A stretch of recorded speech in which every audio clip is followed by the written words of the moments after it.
Zona Cero.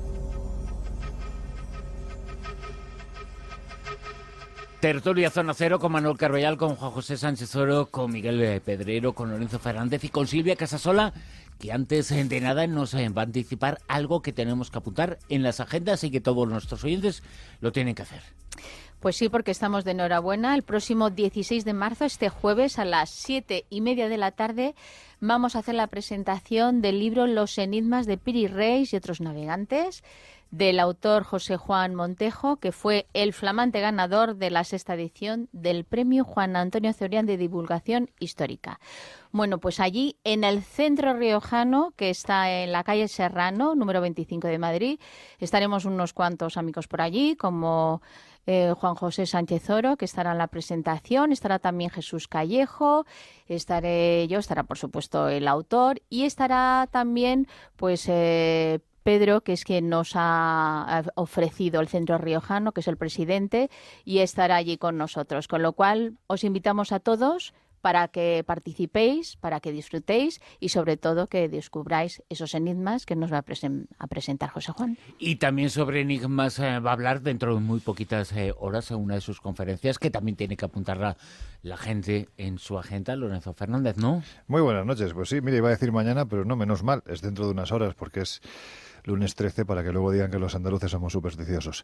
Pues eso, en unas horas estaré en Benidorm, en unas conferencias, es la 9ª jornada que organiza el Club de Opinión de Benidorm, y allí estaré pues intentando buscar, vamos a ver si encontramos, entre otras muchas cosas, el Arca de la Alianza y otros objetos sagrados, pues eso, ¿no? En el Salón de Actos del Ayuntamiento de Benidorm, a partir de las 8:15, aforo limitado y completamente gratis, claro.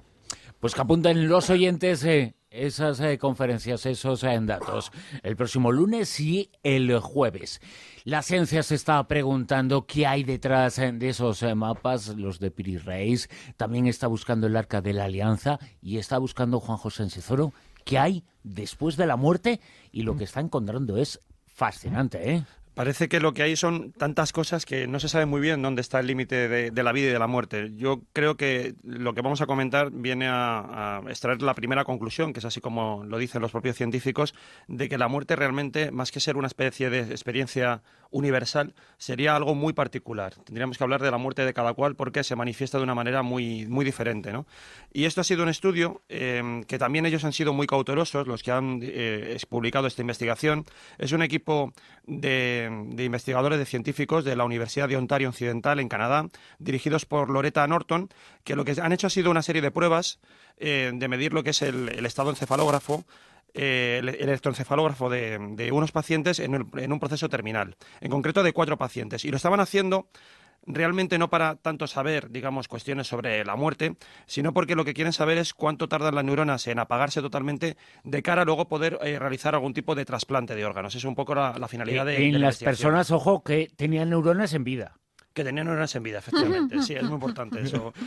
Sí. Que no son todos. Sí, porque las otras no gastan electricidad, entonces Claro. tampoco, y al precio que está el recibo, pues tampoco hay que andar ahí indagando. Entonces, es muy interesante porque, claro, ellos en principio estaban monitorizando esa actividad y se han encontrado en la lectura de estos 4 pacientes, pues unos resultados bastante curiosos, ¿no? En principio, lo que más les ha llamado la atención es que había un paciente que había tenido una muerte cerebral 10 minutos antes de que se produjera la muerte circulatoria, por así decirlo. Es decir, cuando ya no le late el corazón, cuando ya no tiene ninguna señal de pulso sanguíneo. Pero luego lo que se han encontrado es otro caso, un paciente en el cual mantuvo actividad bioeléctrica en la corteza cerebral durante 10 minutos después de haber fallecido, de que ya su corazón le dejara de latir. Y esto es realmente muy curioso, ¿no? Además, un tipo de actividad cerebral que es la que se tiene, por ejemplo, a través de lo que ellos denominan ondas delta, que serían las ondas que están asociadas a fases del sueño o también a determinados procesos de coma. Claro, esto es muy, muy curioso porque lo que han hecho estos investigadores en esta pequeña muestra, que ellos mismos reconocen que todavía es muy pequeña, porque son solamente 4 pacientes nada más. Evidentemente es muy pequeña, pero es muy significativo el resultado, claro. Ellos lo que defienden es, primero, han estado especulando si había la posibilidad de que estuvieran ante un error técnico, ante que hubiera algún fallo mecánico, vamos a decir así, en el instrumental, pero en principio todo ha funcionado bien, no ha fallado ningún tipo de los electroencefalógrafos que han utilizado en esta prueba. Entonces, en principio se lo descartan, pero no entienden, no hay ninguna explicación fisiológica, hasta donde ellos saben, que pueda explicar cómo es posible que el cerebro siga manteniendo esa actividad 10 minutos, ¿no? ¿Y por qué? Porque ellos además lo han contrastado con un estudio muy reciente, un estudio que se produjo en 2011, donde se hizo una serie de experimentos para medir la actividad cerebral del cerebro muerto en ratones. El proceso para hallar esa actividad cerebral demostraba que efectivamente se mantenía una cierta actividad bioeléctrica, pero como máximo durante 1 minuto. La propia legislación de las personas, en la legislación española, porque claro, determinar el momento de la muerte es también un acto legal, pues se establece en la legislación española que tiene que dejarse como un periodo de 5 minutos en los cuales se constate que no hay respiración y que no hay ningún tipo de circulación sanguínea. Se entiende que ya la persona ha muerto también desde el punto de vista cerebral. Con los ratones se demostró que por lo menos durante casi 60 segundos algún tipo de actividad había. El proceso además para determinar la muerte de los ratones era muy... era decapitación. Directamente lo guillotinaban y así no quedaba duda de si había pulso o no había pulso. Lo que se trataba era de romper el riego sanguíneo directamente al cerebro, ¿no? Claro, esto deja, como digo, una cuestión muy interesante y es lo que ellos de momento están concluyendo y animan a que se hagan más investigaciones. Y es que consideran que realmente, seguramente la muerte pues sea eso, sea algo, un episodio muy particular. No nos morimos, digamos, todo a la vez, sino que tenemos pequeñas muertes porque al fin y al cabo somos un microcosmos de cosas. Tú lo comentabas, Bruno, que aquí dimos la noticia también hace tiempo de que había una parte, muchos genes...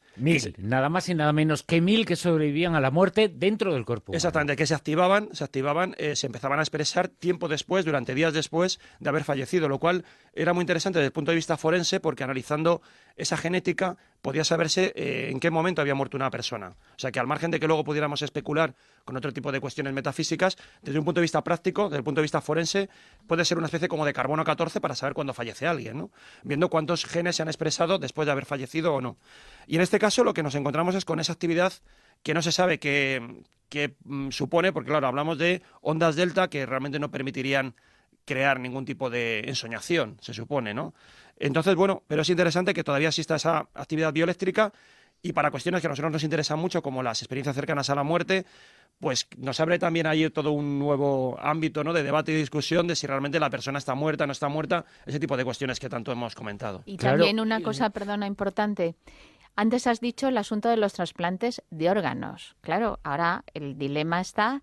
¿Qué tiempo se tiene que dejar? Porque yo no sé cuál es la política que tienen a la hora de extraer los órganos, en qué momento dicen que ya se puede, porque claro, esos órganos tienen que tener unas características para que estén en perfectas condiciones, que enseguida, una vez que se supone que el paciente ha muerto, los traigan y hagan el transporte correspondiente. Si dejan un proceso para ver si esa persona realmente ha fallecido o no, yo no sé cuál es el protocolo. Es que el problema es que quizás con esto lo que nos vienen a decir es que la muerte, yo digo, es muy individual. O sea, había una persona, de estos 4 pacientes, uno había fallecido cerebralmente, desde el punto de vista de que había perdido todo ese ritmo bioeléctrico en la corteza cerebral, lo había perdido 10 minutos antes de la muerte cardíaca. O sea, su cerebro murió primero y luego murió el corazón, pero en este otro caso fue al revés. Primero muere el corazón y luego muere el cerebro. Del todo, si es que entendemos que, bueno, si esto podemos considerarlo vida inteligente de alguna forma, porque, bueno, son claro, simplemente si eso se puede considerar vida o no, claro, lo que sí se puede considerar es actividad. Está muy bien que los científicos, para no generar titulares y para no hacer cosas, digan, la muerte de cada uno es individual. Pues bueno, eso ya lo sabemos, claro, evidentemente. Es sí, pero la cuestión una tontería es si, eso, eso que han dicho, pero a partir de ahí se puede decir lo que es científicamente cierto. Claro. Son 4 objetos de experimentación, pero en esos 10 minutos después, el cerebro de cada uno de ellos, no, solamente ratones de uno. Y de personas, una persona sigue viviendo, sigue produciéndose algún tipo de actividad, independientemente de cómo queramos llamar. Eso es algún tipo de actividad tras la muerte. No voy a llamar vida, pero es algún tipo de actividad eléctrica tras la muerte. Claro, eléctrica. Sí, es que yo lo que veo es eso, que creo que la muerte, ya digo, no es un proceso también ahora, absoluto. O sea, nos vamos muriendo por partes, por piezas, ¿no? O sea, es que es así. Sí, bueno, yo supongo que incluso la persona que tenía esa actividad eléctrica, creo que habías dicho ondas delta, se supone que no es alguien que vaya a volver a la vida, ¿no? Con lo cual, para la cuestión de los órganos, pues bueno, que haya una ligera actividad no quiere decir que vaya... No, claro. Además, la persona está muerta. Claro. Bueno, en realidad... Te quiero decir... bueno, mira, en realidad es lo que decía Juanjo, definamos qué es muerte, ¿no? Es que ahora es muy Hace complicado. unos días, Muerte cardíaca, pero mira, no muerte cerebral. estando además en un entorno tan sumamente propenso, ¿no?, a este tipo de tertulias y de debates, como era el Santuario de la Balma, estaba con varios compañeros, entre ellos había varios médicos, ¿no? Precisamente estábamos hablando de esto, ¿no? Y es un poco la creencia, quizás tan cinematográfica, que tenemos, bueno, pues quien no sabe de esto, de que cuando el cuerpo muere, cuando el corazón se para, de repente esa pantalla se queda con la rayita lisa. Yo creo que todos tenemos el sonido en la mente, ¿no? Bueno, pues es que eso no es así, es decir, siempre quedan trazas residuales, que no deja de ser la actividad eléctrica, pues eso, valga la redundancia, residual que queda en el cuerpo. De hecho, un buen rosaventero, Fede, un buen rosaventero de Sevilla, pues nos comentaba cómo antiguamente las tradiciones llevaban a la gente que estaba en ese punto de, bueno, pues de pasar ya, vamos a decirlo así, al otro lado, es decir, prácticamente no había actividad en su cuerpo, como antiguamente o bien colocaban al difunto de pie para que esa última actividad eléctrica, como si fuera masa, literalmente se fuera por el suelo, o si no podían hacerlo le colocaban una piedra. Y era inmediata, se producía el fallecimiento inmediatamente, ¿no? Por lo tanto vemos que esas trazas residuales de electricidad es vida.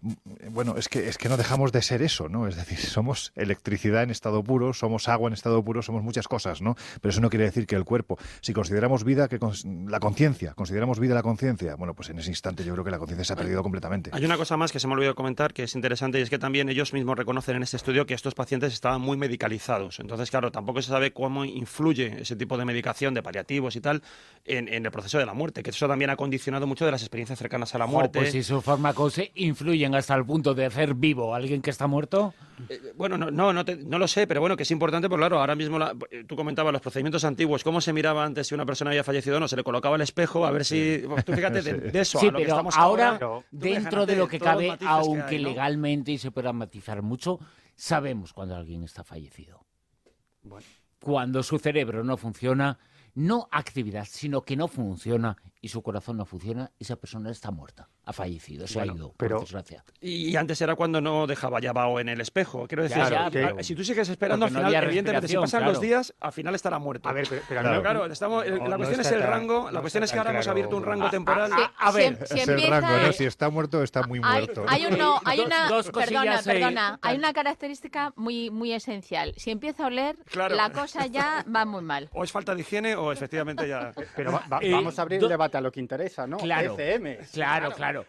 Vamos a hablar y debatir sobre este tema. Antes recordamos que con @rosavientos hay una encuesta para el día de hoy que tiene que ver con una de las noticias que nos va a comentar Manuel Carbellal, la historia fantástica y fascinante de un niño que dice haber podido salvar a su padre gracias al ángel de la guarda. Bueno, pues os preguntamos sobre los ángeles de la guarda en la encuesta de esta noche. Nos lo va a contar Manuel dentro de unos minutos, pero antes vamos a dejar a Miguel Pedrero, que es el especialista en este tema. No. Que nos cuente un poquito la interpretación que tiene de esta información, que a mí me parece fascinante.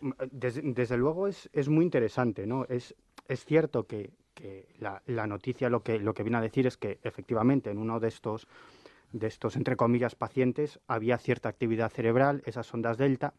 La cuestión es, esa mínima actividad cerebral y esas ondas delta pueden generar esas experiencias tan vívidas y tan lúcidas asociadas a las experiencias cercanas a la muerte. Esa sería la pregunta, ¿no? Yo recuerdo que cuando entrevistaba a Pim Van Lommel, él me decía, bueno, actividad del cerebro. Dice, bueno, pues a lo mejor hay actividad del cerebro, a lo mejor hay algo, es decir, porque también tenemos que tener en cuenta con qué tecnología contamos, ¿no? Quizás dentro de 30 años descubramos que sí hay alguna otra actividad cerebral minimísima, ¿no? Pero él me decía, respecto a las ECMs, es decir, son unas experiencias tan completas, tan lúcidas, tan vividas por los propios protagonistas y que recuerdan con tantos detalles, ¿no? Que es que no se ha muerto. No, que me decía que es difícil de creer que eso pueda ser generado por una minimísima actividad cerebral. Y luego hay otra cuestión. Se han hecho, yo creo que ya lo conté aquí más de una vez, esto es algo a lo que siempre se agarran, digamos, aquellos que tratan de explicar las ECMs en base a procesos químicos. Carvallal, ¿no? por ejemplo. Carvallal, por ejemplo, ¿no? Está callado, es algo a lo que se agarran siempre, pero es cierto que se han hecho otro tipo de determinadas operaciones muy complicadas para operar tumores en el cerebro, donde había que drenar toda la sangre del cerebro y había que provocar una muerte clínica durante varios minutos y un encefalograma absolutamente plano, ¿no? E incluso en esas operaciones, en esas intervenciones quirúrgicas, los testigos o las personas, los pacientes, han declarado haber vivido experiencias cercanas a la muerte en uno u otro grado. Ahora, lo que tenemos que discutir también es si esas experiencias cercanas a la muerte, porque eso nadie lo puede saber, nadie tiene la respuesta, se producen cuando el paciente está en proceso de muerte clínica, porque eso no lo podemos saber. Es cierto que en intervenciones quirúrgicas, personas que sufren procesos de muerte clínica cuentan una experiencia de CM, pero la pregunta es, ¿eso sucedió durante la muerte clínica? ¿Sucedió antes de la muerte clínica? ¿O sucedió después de que hubiese sido reanimado, ¿no? Esa es otra gran pregunta. Ahora, a mí que me hace pensar que en todas estas experiencias cercanas a la muerte hay algo más que simples procesos químicos, ¿no?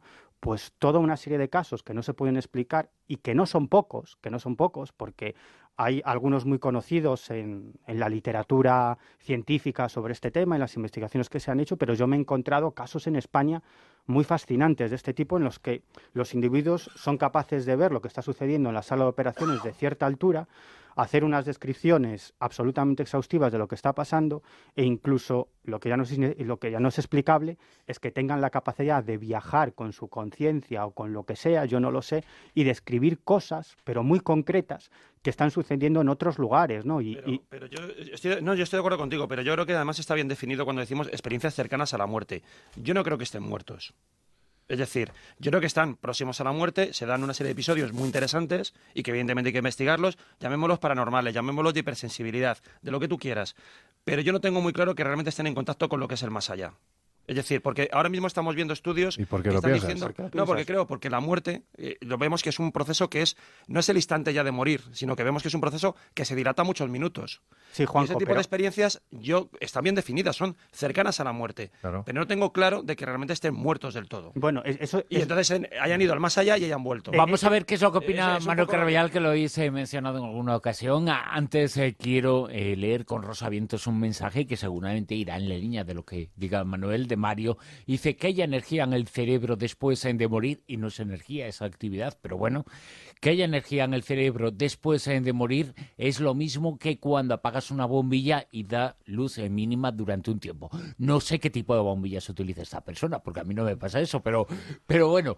A ver, Manuel Carballal, ¿qué opinas? Yo, cuando os escucho hablar de este tipo de cosas, cuando leo artículos actuales y reviso trabajos en los libros de medicina, tú revisas la historia de la medicina, a lo largo de la historia se han utilizado siempre los mismos calificativos, se ha hablado con el mismo entusiasmo con el que hablamos nosotros ahora, porque para nosotros es fantástico el desarrollo tecnológico que tenemos en estos momentos, o sea, los escáneres, los electroencefalógrafos, los electrocardiógrafos, tenemos una tecnología que no había existido jamás y tendemos a pensar que ahora estamos más cerca que nunca de la verdad, y es cierto que estamos probablemente más cerca que nunca antes de la verdad, y estamos más alejados que nunca en el futuro de la verdad.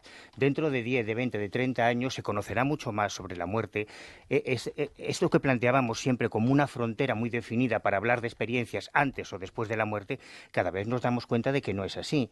Cada vez que avanzamos en el estudio del cerebro nos estamos dando cuenta de que por mucha tecnología que tengamos nos queda todo por aprender. Hace solamente un mes o un mes y medio se publicó un trabajo de investigación sobre estados comatosos, sobre pacientes que en realidad lo que hace es replicar trabajos anteriores, ya de la década de los 90, y en este caso en concreto era un experimento que se hizo también con 4 sujetos que estaban en estado de coma, en estado vegetativo, que en muchas ocasiones terminan siendo declarados clínicamente muertos y son desconectados de los respiradores que les mantienen con vida, y lo que se consiguió, estoy hablando de hace un mes y medio, es a través del riego sanguíneo establecer un sistema de comunicación con esas personas que eran vegetales, que estaban en estado de coma, para conseguir dialogar con ellos. Hasta ahora solo han conseguido establecer respuestas de sí y no. Primero se hacía una serie de test preguntando a la persona que está en estado vegetal, ¿te llamas Miguel Pedrero? Pues había una alteración en el riego sanguíneo que significaba sí, sí. ¿Eres de La Coruña? Sí. ¿Has escrito un libro muy interesante que se llama Dios existe? Sí. ¿Te gusta el gazpacho? No, pues... Y así se veía que había una posibilidad de comunicarse. Me está comprando. ¿Cómo le voy a llevar la contraria después de esta publicidad que me ha hecho? De esos 4 pacientes vegetales en estado de coma, que en muchas ocasiones son desconectados porque se les considera muertos, cuando se les preguntó si estaban vivos y si eran felices, 3 de los 4 respondieron que sí. O sea, imaginaros cómo tenemos que replantearnos totalmente todos los conceptos como la eutanasia o el derecho a morir dignamente si no sabemos cuándo están muertos. Fíjate. Por lo tanto, todas esas experiencias cercanas a la muerte, es cierto todo lo que has dicho, hay fenómenos que parecen inexplicables, pero yo apelo siempre a un trabajo que se hizo en Londres hace unos años, en el que después de encuestar a muchas personas que creían haber pasado por una ECM y que contaban exactamente lo mismo, cuando se revisó su historial clínico, resulta que no habían estado cerca de la muerte, creían que sí. Es que eso... No, y lo que contaban era lo mismo. No, pero claro, pero que, vamos a ver, una experiencia cercana a la muerte vendría a ser exactamente lo mismo que en la literatura esotérica se ha dado en llamar viaje astral o en los expedientes de la CIA visión remota. Es la salida del cuerpo de la conciencia, algo similar. De hecho, hay casos de experiencias cercanas a la muerte, es decir, que ni siquiera son experiencias cercanas a la muerte. Por ejemplo, personas que van a sufrir un accidente de tráfico, ¿no? Y entonces, a causa de ese impacto que van a sufrir y a causa de ese shock tan tremendo, ven la escena desde cierta altura e incluso pueden llegar a experimentar ciertas características de la ECM, el túnel y la luz al fondo. Y luego no se produce ese accidente porque uno de los coches da un volantazo. Sin embargo, esa persona lo que describe es una experiencia cercana a la muerte. Es exactamente casi la misma experiencia que tienen los espías psíquicos que trabajaban para la CIA y de lo que tanto ha hablado Juan José Sánchez Oro a colación de los informes desclasificados, ¿no? Es decir, en el fondo, estamos hablando de lo mismo, ¿no? Y aquí entraríamos en otra discusión sobre qué es la conciencia, qué es la mente y qué es el cerebro, ¿no? La cuestión es si realmente esos procesos que tú estás señalando se producen después de que hayas muerto. No, decir, pero no necesariamente. Hay una deslocalización pero de la no conciencia. Necesariamente. No, pero lo que realmente sería determinante es lo que te digo, si estamos ante algo cercano a la muerte o realmente se ha muerto. Y es que ahora mismo no lo sabemos si se ha muerto o no. O Es exactamente. sea, la única explicación que algunos escépticos tenéis para este tipo de ensayos y este tipo de estudios majestático, ¿no? Es el hecho que han tenido que demostrar para poder publicar su informe que no es así, que esas personas estaban muertas. Y que esta persona estaba muerta. No, pero lo que te digo es que yo lo que porque veo ya es está demostrado que estaba muerta. Bueno, no, porque aquí estamos hablando de procesos que pueden durar 10 minutos. Yo no sé si esto es recuperable o no. Pero, si una Juanjo, persona después de 10 minutos muerta, cerebralmente se puede recuperar Juanjo, o no. Bueno, en una ocasión trajo Manuel una noticia que hablaba de personas que se recuperaban al cabo del tiempo, incluso de más de 10 minutos. Pero mira, es exactamente lo mismo que contaba Sánchez Oro cuando hiciste aquel especial en el Club del Misterio sobre antropólogos que vivían experiencias extraordinarias y que tenían la capacidad de salir de su cuerpo, incluso de escribir cosas que estaban sucediendo en su casa a miles de kilómetros de distancia. Sí, pero es exactamente el mismo fenómeno que se genera en diferentes circunstancias. Una ECM, un ejercicio de meditación, una experiencia con plantas alucinógenas, etcétera, etcétera, etcétera. Es la misma experiencia, sí. Pero en distintas circunstancias. Escuchamos las noticias en Onda Cero, nos ponemos al tanto de lo que está ocurriendo y después continuamos. Son las 2, la 1 en Canarias.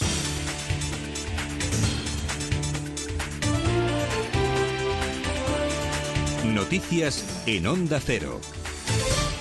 Buenas noches. La presidenta de la Comunidad de Madrid, Cristina Cifuentes, va a ser la próxima presidenta del Partido Popular en la capital, después de imponerse hoy a Luis Asúa en las elecciones para la designación de candidato único al liderazgo del partido. Ha obtenido más del 50% de los votos y más de 15 puntos de diferencia respecto al otro candidato, por lo que Cifuentes será proclamada candidata única ante el Congreso número 16 del Partido Popular de Madrid, que se celebrará entre el 17 y el 19 de marzo. Cifuentes ha hablado de un proyecto integrador para la Comunidad de Madrid. Y yo lo que quiero a partir de ahora es empezar a construir en positivo siempre, avanzando, creciendo. Nuestro partido, el Partido Popular, tiene que volver a ser el más votado en las próximas elecciones, en todos los ayuntamientos, y también tenemos que volver a gobernar en el Ayuntamiento de Madrid. Ese es el objetivo, y yo lo que quiero es sumar a todo el mundo que quiera aportar algo en este proyecto. La policía antidisturbios holandesa ha dispersado esta noche con cañones de agua una manifestación en Ámsterdam de ciudadanos turcos partidarios del presidente Recep Tayyip Erdogan. Se trata de una protesta contra el veto holandés a la visita de 2 ministros de Ankara a los Países Bajos, que pretendían celebrar un mitin a favor del referéndum constitucional del próximo 16 de abril, convocado por Turquía, que pretende ampliar los poderes del presidente Erdogan. El alcalde de Ámsterdam autorizó la protesta, pero la dio por terminada a raíz de los disturbios y de la alteración del orden público que se han producido y que han provocado 12 detenidos. Pues precisamente este miércoles Holanda celebra unas elecciones en las que Geert Wilders, líder de los populistas islamófobos neerlandeses, pisa los talones al primer ministro liberal, el conservador Mark Rutte, un Geert Wilders que ha dejado clara su postura acerca de la crisis diplomática abierta con Turquía. Turquía, vete lejos, no eres la bienvenida aquí. Not welcome here. De vuelta a la actualidad de nuestro país, la presidenta de la Junta de Andalucía, Susana Díaz, va a anunciar el próximo 26 de marzo su candidatura a las primarias del próximo mes de mayo para la Secretaría General del Partido Socialista en un gran acto en Madrid, según han confirmado fuentes de su entorno en el Partido Socialista. El que será uno de sus rivales, Pedro Sánchez, ha estado este domingo en Cádiz. En la ciudad andaluza, Pedro Sánchez ha pedido aprovechar las primarias para elegir al nuevo líder del PSOE para que el partido dé una elección de respeto y compañerismo. Y tras señalar que ningún socialista será nunca su adversario, ha reivindicado lealtad para el que salga elegido. También ha dicho que nunca un socialista será su adversario. Dice sí a ser un partido de la militancia y dice sí a ser un partido creíble. Sí es sí, compañeros, sí es sí. Esa es nuestra propuesta. Nunca un socialista será mi adversario. Yo tengo muy claro dónde están mis adversarios. Están fuera del partido, se llama Partido Popular y los poderes económicos que les sustentan. Otra de las reacciones del anuncio de candidatura de Susana Díaz ha venido de la mano del vicesecretario general de Autonomías y Ayuntamientos del Partido Popular, Javier Arenas, para quien la decisión de la presidenta aporta incertidumbre a la política andaluza. Una decisión que nosotros respetamos. Son cuestiones internas del Partido Socialista. Pero sin duda es una decisión que aporta incertidumbre a la política andaluza, a la economía andaluza, a las oportunidades en Andalucía. Y en segundo lugar, en nuestra opinión, esta decisión, que ya veremos en los próximos meses su desenlace, creemos que esta decisión acerca a nuestro presidente Juanma Moreno a ese deseo de que tengamos en Andalucía a Juanma como primer presidente centrista de la Junta de Andalucía. Vamos ya con los deportes. Destacamos que Sergio Ramos ha devuelto el liderato de la Liga al Real Madrid. Por enésima ocasión, salvador de un Real Madrid al límite en el físico y atascado ante una defensa de 5 del Real Betis, que con orden tuvo al equipo de Zinedine Zidane atascado en muchas fases del partido y obligado de nuevo a remontar. Abría el marcador Sanabria con un disparo raso que no supo atajar Keylor Navas. Después marcó Cristiano antes del término de la primera parte y pasado ya el minuto 80 marcó Sergio Ramos otra vez de cabeza y otra vez a la salida de un córner. Bueno, pues con el deporte hemos terminado. Más noticias dentro de poco menos de una hora, a las 3, las 2 en Canarias, y ya saben, de forma permanente en OndaCero.es. Ahora continúan en la compañía de La Rosa de los Vientos.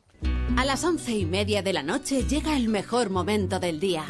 Llega el descanso y lo que más te gusta, el deporte con José Ramón de la Morena. A este lado de la radio, un gran equipo lleno de motivación. Y al otro lado, tú, el más importante de todos. Porque gracias a ti tiene sentido todo este trabajo. Todos los días a las 11:30, El Transistor. José Ramón de la Morena. Te mereces esta radio. Onda Cero, tu radio.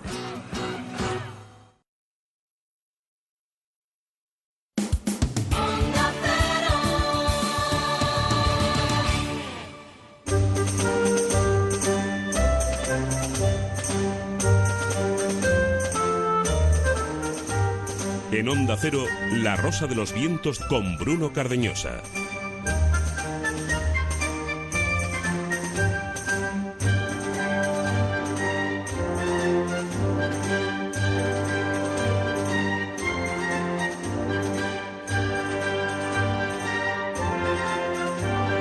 Qué discusión, qué acalorada ha estado esta primera hora de debate. La tertulia Zona Cero hablando sobre la muerte. ¿Cuál es esa frontera? La ciencia está descubriendo actividad después de la muerte. Está incluso descubriendo que existen genes que se activan tras la muerte. Es un descubrimiento fascinante, lo hemos comentado aquí en La Rosa de los Vientos, ya sabéis, tenéis una etiqueta en Twitter, @rosavientos, ahí tenemos además una encuesta sobre una noticia de la que después hablaremos. Ahora está muy igualada la respuesta de parte de nuestros oyentes, aunque la mayor parte, un poquito más del 50%, dicen que sí que han sentido alguna vez esa protección del ángel de la guarda. Pero esta noticia que vamos a comentar ahora, Manuel Carballal, es fascinante. Hace 40.000 años, en España, nuestros ancestros descubrieron algo muy parecido o no muy parecido, sino la base de la aspirina, y la tomaban algo muy parecido a la aspirina hace 40.000 años para curarse como analgésico, para solucionar el dolor, ácido acetil salicílico. Así como suena, con todas las letras. Tal cual. O sea, no es que fuera algo que les quitaba la inflamación, el dolor. No. Descubrieron eso, ¿no? Estamos hablando de neandertales. Este es un trabajo que acaba de publicarse en la revista Nature, con un equipo interdisciplinar de científicos pertenecientes a varias universidades, a la Universidad de Adelaida en Australia, la de Liverpool en Reino Unido, universidades de Barcelona, Oviedo, el Instituto de Biología Evolutiva y el Museo Nacional de Ciencias Naturales del CSIC aquí en España. Ellos hicieron un trabajo comparando los restos óseos que se han encontrado de dos colonias, de dos grupos de neandertales, uno en Bélgica y otro en Sidrón, en Asturias, en España.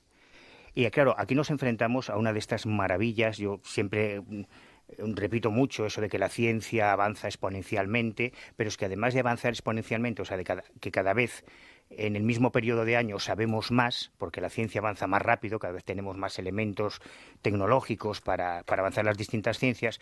Además se da otro fenómeno, y es que las distintas disciplinas científicas pueden colaborar entre ellas, y paleontólogos, geólogos, arqueólogos intercambian conocimientos, por ejemplo, en este tipo de estudios sobre los neandertales. Bueno, y lo que han descubierto en este caso es interesantísimo, porque ellos se han centrado en la placa dental, donde se conservan microorganismos que vivieron en la boca, patógenos del tracto respiratorio y gastrointestinal, restos de comida que había en los dientes de esos neandertales de hace 40.000 años, entre 42 y 50.000 años en el caso de Sidrón, y comenzaron a estudiarlos. Y el estudio de esos restos, de esos microorganismos, les permite deducir montones de cosas, desde cuál era la dieta que mantenían, en el caso... perdón. Una dieta muy buena, ¿eh? En el caso de los españoles, de los asturianos. En el caso de los... ¿Cómo debe ser? ¿No? En el caso de los belgas, eran más carnívoros. Sí, ya sabemos que además... España es Asturias y tierra conquistada. El cachopo todavía no lo habían inventado, bueno, pues, los neandertales. Pues no eran muy carnívoros, ¿eh? No, eran dietas básicamente vegetarianas, en el caso de los asturianos. Pero lo interesante es que descubrieron que entre los distintos alimentos que tomaban estaban, por ejemplo, piñones, musgo, álamo. Y al analizar los dientes, también pudieron descubrir los tipos de dolencias estomacales que podían padecer y cómo se las trataban. Y una de las cosas que a mí me ha sorprendido más de esta investigación es que en el análisis de en concreto de uno de los individuos del Sidrón afectado por un acceso dental, además de identificar a la bacteria intestinal que le produciría una diarrea muy aguda o un malestar crónico, bueno, pues descubren que en ese caso este neandertal consumía álamo, que contiene un analgésico natural con ácido salicílico, que es el ingrediente activo de la aspirina, además de un hongo con propiedades antibióticas. Por cierto, ¿cómo se llamaba el hongo? Que es importante que lo digamos. Penicillium. Exactamente, penicilina. Hace 40.000 años, aspirina y penicilina ya sabían cuáles eran las dos cosas que han solucionado la vida de mucha gente. Eso lo sabían en Asturias hace 40.000 años. Este estudio viene a reafirmar ya un estudio anterior publicado en 2012 por un equipo de investigadores liderado por Karen Hardy, y nos lleva a plantearnos varias cosas. Por un lado es cómo esa colaboración entre distintas disciplinas científicas nos está enriqueciendo de una forma. Yo recuerdo, el año pasado estuve en Atapuerca y cuando ves las investigaciones que se están haciendo allí, los estudios que están haciendo distintos científicos colaborando entre ellos desde distintas disciplinas, es alucinante cómo en base a los excrementos de los roedores se puede deducir el tipo de dieta que utiliza. O sea, estamos aprendiendo cosas extraordinarias y esto me lleva a otra reflexión. De la misma forma en que este vertiginoso avance científico que estamos viviendo en nuestra generación, que es el más rápido de toda la historia y el más lento de toda la historia que queda por venir, no solo estamos reescribiendo el futuro, sino que estamos obligados a reescribir nuestro pasado, porque si los neandertales ya tenían ese conocimiento de la farmacopea natural, de las plantas, de esas medicinas que se esconden en algunos vegetales, pues imaginaros lo que podían saber los chamanes o los hechiceros cientos de años más tarde, ¿no?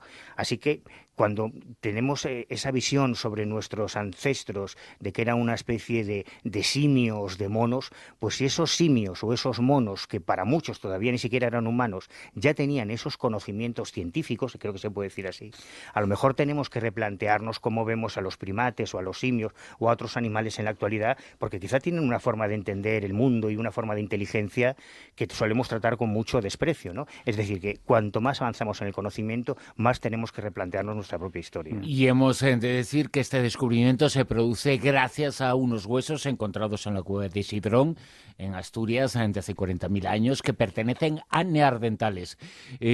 Ojo, que hoy por hoy ya podemos decir que tenemos parte de ellos. Son ancestros nuestros. No es otra humanidad exactamente, sino que nosotros tenemos algo de ellos. Ya nos podemos referir a ellos como nuestros parte de nuestros ancestros. Hace 40.000 años ya conocían la penicilina, ya conocían la aspirina. Además, lo que conocían eran los principios naturales de ambos. Y la lectura también es muy importante. Algunos de los fármacos, aunque determinadas empresas hayan conseguido hacerse dueños de esos principios activos, están en la naturaleza, están en lo que es de todos. Ese es el gran drama que se está viviendo ahora, por ejemplo, en la Amazonia, donde grandes compañías farmacéuticas están robando literalmente los conocimientos, los secretos ancestrales de los antiguos chamanes, de los hombres medicina, para convertirlos en capsulitas que se comercializan a, entre comillas, módicos precios en las farmacias, pero que forman parte de un conocimiento ancestral que normalmente pasa de padres a hijos. Por desgracia, esos conocimientos se van perdiendo en todas las formas de brujería y de hechicería, pero fíjate, si existían hace 40.000 años, ¿qué otras cosas sabrían esos ancestros? Claro, que desconocemos, ¿no?, de la vida de nuestros ancestros y que nos podríamos llevar sorpresas absolutamente enormes. Pero como somos tan pedantes y tan vanidosos, siempre hemos tenido esa visión tan despótica, ¿no?, con ese desprecio de nuestros antiguos, y siempre tendemos a buscar el origen a todos los grandes legados que nos dejaron, arqueológicos o arquitectónicos, o bien una injerencia exógena extraterrestre o en otras civilizaciones. No, a lo mejor es que nuestros tatarabuelos eran mucho más listos de lo que pensamos. Claro, y además apuntabas tú al hilo de esta noticia algo muy importante, ¿no? Que es cierto que despreciamos la inteligencia de nuestros ancestros, pero durante mucho más tiempo despreciamos la inteligencia de los animales, ¿no? Los consideramos pues seres absolutamente inferiores y ahora sabemos que no, que tienen inteligencia, conciencia, y ahora lo decíamos ayer en el Club del Misterio, y los vegetales. En este programa, claro, que también se está descubriendo que las plantas son también seres inteligentes que cada vegetal, cada planta, tiene unas características personales propias, tiene una personalidad, tiene una inteligencia, detectan toda una serie de informaciones del entorno y actúan en consecuencia, es decir, que son seres individuales con inteligencia, y los investigadores se están planteando incluso si los vegetales tienen conciencia, y de hecho algunos de los mayores expertos en esta cuestión afirman que sí, que tienen conciencia. Hay una cosa que quiero decir, siempre que se habla de neandertales, siempre, en el 100% de los casos, siempre, y ya ha aparecido 3 mensajes que nos han escrito en estos minutos, dice, no decís neandertales con R, neandertales, dentales y no neandertales, como es. Yo he estado escuchando muy atentamente todo. No se ha dicho ni una vez con R, no se ha dicho ni una vez neandertales. Y yo soy el primero que a veces corrijo determinadas. Y si se dice no pasa nada. Y si se dice no pasa nada, pero es una confusión muy habitual. Esto demuestra cómo a veces se escucha lo que se quiere y no lo que se dice. Nadie es culpable de lo que otro ha escuchado, es culpable de lo que ha dicho.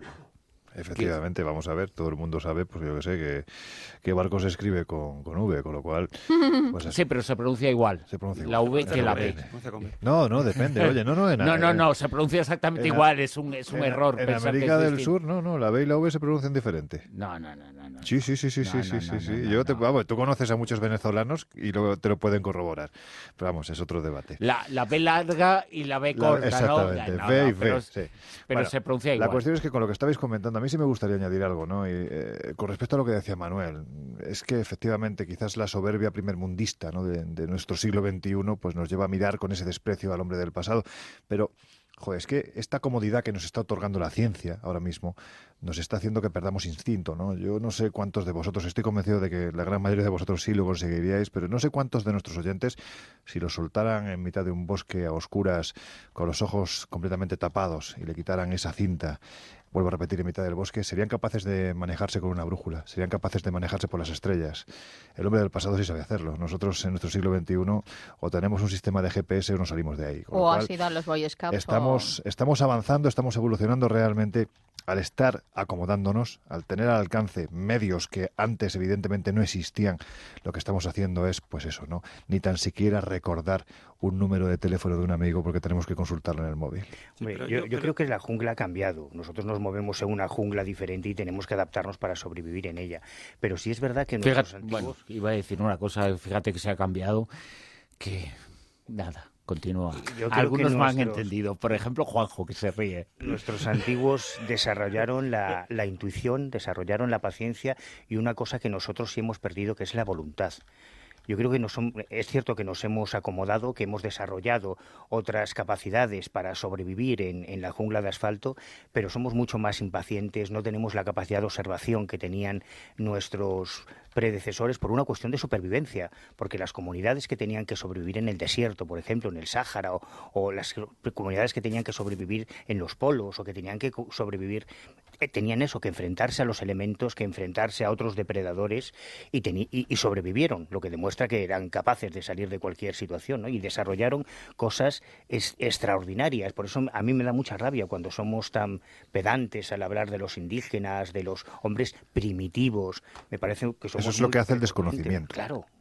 Yo de todas formas también, bueno, lo que comentaba Lorenzo, decías, si nosotros vamos al bosque lo pasaríamos muy mal, yo el primero que me moriría, pero también si alguien que esté solamente en el hábitat rural viene a la ciudad, también la va a pasar muy mal. Seguramente se adapta mejor.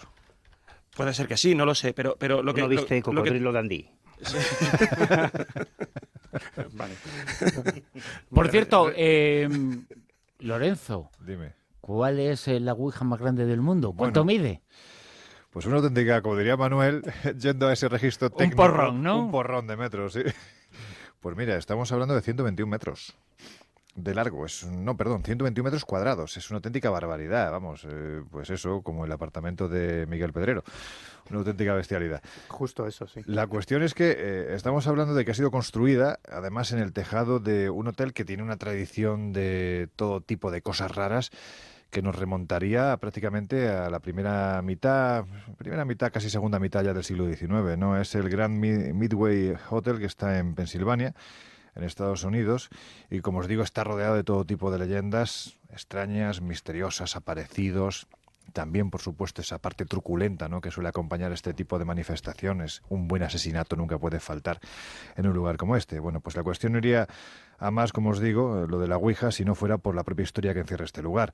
De hecho, Blair Murphy, que es el dueño actual del inmueble, que se encuentra al oeste de Pensilvania, en las montañas, lo digo por si alguno de vosotros os apetece ir, bueno, pues lo compró además a través de eBay. Y es curioso porque este hombre vivía prácticamente más cerca de las playas de California que de las montañas, y sin embargo, pues algo le llamó la atención de este lugar, y no fue otra cosa que precisamente la historia, porque al parecer Blair es un amante de lo paranormal y conocía perfectamente toda la tradición, toda la leyenda, todo lo que se contaba, ¿no?, de esta región, y no solo de esta región, sino también del inmueble al que vamos a hacer referencia.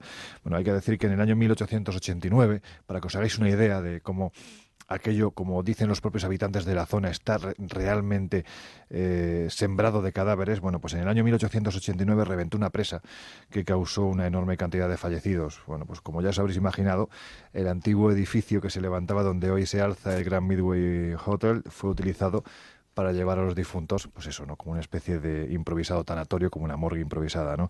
Bueno, pues conociendo esta historia, hay que decir que Blair comenzó a hablar con los ancianos, una vez que ya había adquirido el inmueble, pues para que le hablaran del edificio, especialmente del edificio que se encontraba antes de que se edificara este hotel. Bueno, pues ya le dijeron, al más puro estilo de una buena película como puede ser Poltergeist, que este sitio había sido territorio sagrado de los nativos americanos. Es decir, seguramente el hotel y todo lo que había alrededor, el edificio antiguo y todo lo que había alrededor, habían sido construidos sobre un cementerio nativo. Esto engordaba mucho más la historia, porque todo el mundo sabe que no se puede construir encima de un cementerio nativo porque te arriesgas a que haya fenómenos Poltergeist, a que te aparezca un gusano gigante que sale de una botella, en fin, este tipo de cosas. Quien no haya visto la película, yo lo recomiendo. La cuestión es que parte del hotel conserva todavía la estructura del anterior inmueble. Y hay que decir que en su interior se habían producido desde homicidios, accidentes, e incluso se rumoreaba en la población que en el sótano hay varios cuerpos enterrados.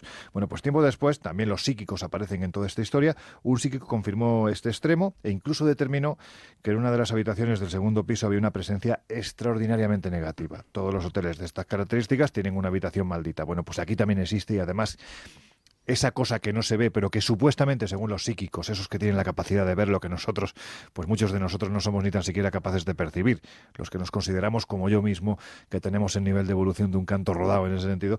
Bueno, pues hay que decir que esta persona, este psíquico, decía que en esa habitación había una presencia especialmente negativa. Bueno, pues desde entonces son muchos los que aseguran lo típico de este tipo de casos, ¿no?, de este tipo de lugares. Aseguran percibir extrañas presencias en mitad de la noche, crujidos, ¿no?, de la vieja madera de las techumbres, sombras que atraviesan los pasillos, y por supuesto tampoco faltan las subidas y bajadas bruscas de temperatura.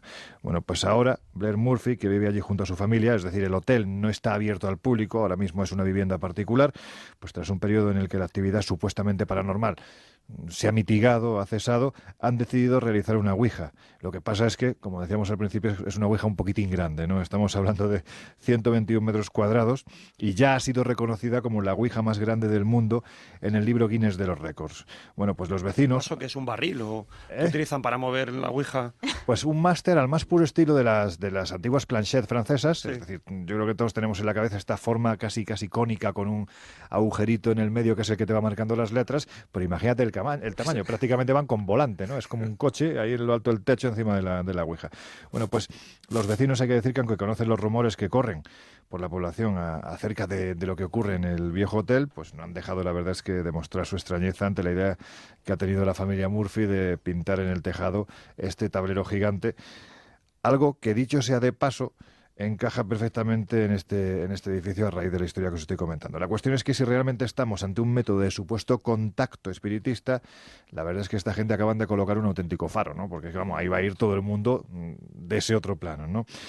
Yo, al leer esta noticia, lo que sí me ha provocado es una sonrisa, ¿no? Porque la sensación que da es que esta gente, los Murphy, los Blair, los que viven en esta casa, en este hotel, pues la verdad es que las historias de fantasmas y aparecidos, por muy sórdidas que sean, da la sensación de que le quita un poco sueño. Vamos, que esta gente pasa olímpicamente, y entiendo que esto está creado más como una atracción turística que no deja de ser curiosa, porque, bueno, sabemos que hay una ouija gigante, así que quien disfrute de este tipo de métodos... 120 metros cuadrados, 120 más metros o menos, va a llegar a Galicia. De 12 metros de largo, 10 de ancho. Sí, aproximadamente, una bestialidad, vamos. Vamos, como un piso de 4 o 5 habitaciones. Sí, más o menos. Hace falta costaleros para mover eso, más que el efecto idiomotor ahí debe ser...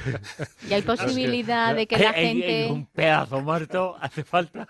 ¿Hay posibilidad de que la gente, si quiere ir a visitarla, les den la opción o no? Sí, vamos a ver, date cuenta que el hotel es muy conocido. De hecho, hace no mucho tiempo, el hotel ha pasado por todo tipo de situaciones, ¿no? Especialmente por programas dedicados a este tipo de temáticas, ¿no? Quizás esos programas quizás más morbosos, ¿no? Para que os hagáis una idea, hace no mucho tiempo fue protagonista de una serie que está teniendo un gran éxito a través de Discovery Channel en Estados Estados Unidos que se llama The Exorcist Files, es decir, los archivos de los exorcismos, ¿no? Y en este lugar, uno de los capítulos de los 8 que se habían realizado, uno de los 8 se basó precisamente en los sucesos que supuestamente ocurrían en este sitio, y además pues con el beneplácito de la propia Iglesia. Allí se realizaron una serie de exorcismos. Supuestamente esta habitación maldita, negativa, pues estaba poseída por el espíritu de alguien que había sido asesinado en el lugar. Bueno, pues es una de las muchas cosas, ¿no? De las muchas anécdotas que han ocurrido aquí. Por lo tanto, en fin, que si entran los señores de los archivos exorcistas, seguramente cualquiera que desee ver esa tabla de Ouija, y entiendo que incluso practicar con ella, pues no va a tener ningún problema. Si en definitiva no deja de ser un reclamo muy curioso, pero un reclamo turístico, ¿no? A mí me gustaría ver a alguien practicando con esa Ouija.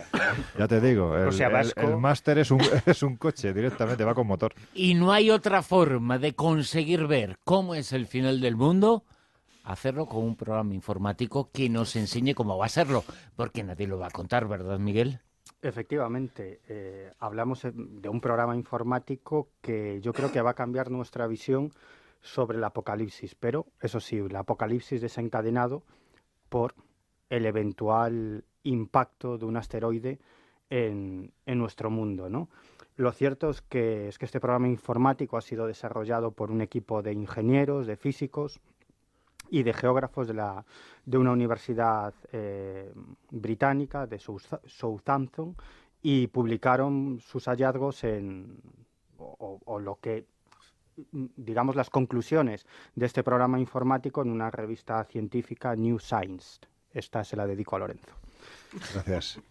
Bueno, es muy interesante porque en este programa informático ellos han evaluado las tasas de mortalidad asociadas a 3 escenarios posibles. 1, que el asteroide provoque una explosión en la atmósfera, es decir, que no llegue a impactar contra el terreno, pero que estalle en la atmósfera. 2, que colisione directamente sobre la superficie de la Tierra. O 3, que impacte en el océano. Además, los investigadores para este modelo de programa tuvieron en cuenta toda una serie de parámetros como el tamaño del asteroide, la composición, la velocidad, la densidad de las diferentes poblaciones donde podría impactar, etcétera, etcétera. Bueno, la conclusión más interesante de este simulador informático, de este software informático, es que la mayoría de las muertes provocadas por el impacto de este meteorito no serían causadas por el impacto, sino por los fenómenos asociados a la caída de este asteroide, es decir, por vientos huracanados,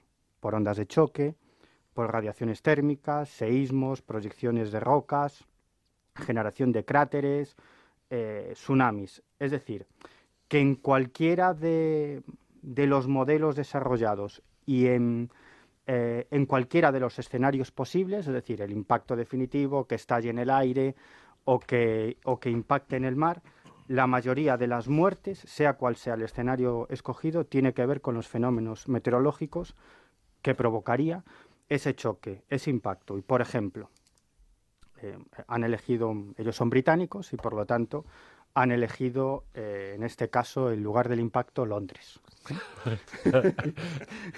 no podías... Menudo privilegio tiene. Menudo privilegio, ¿verdad? En toda la Tierra cae en Londres, no va la...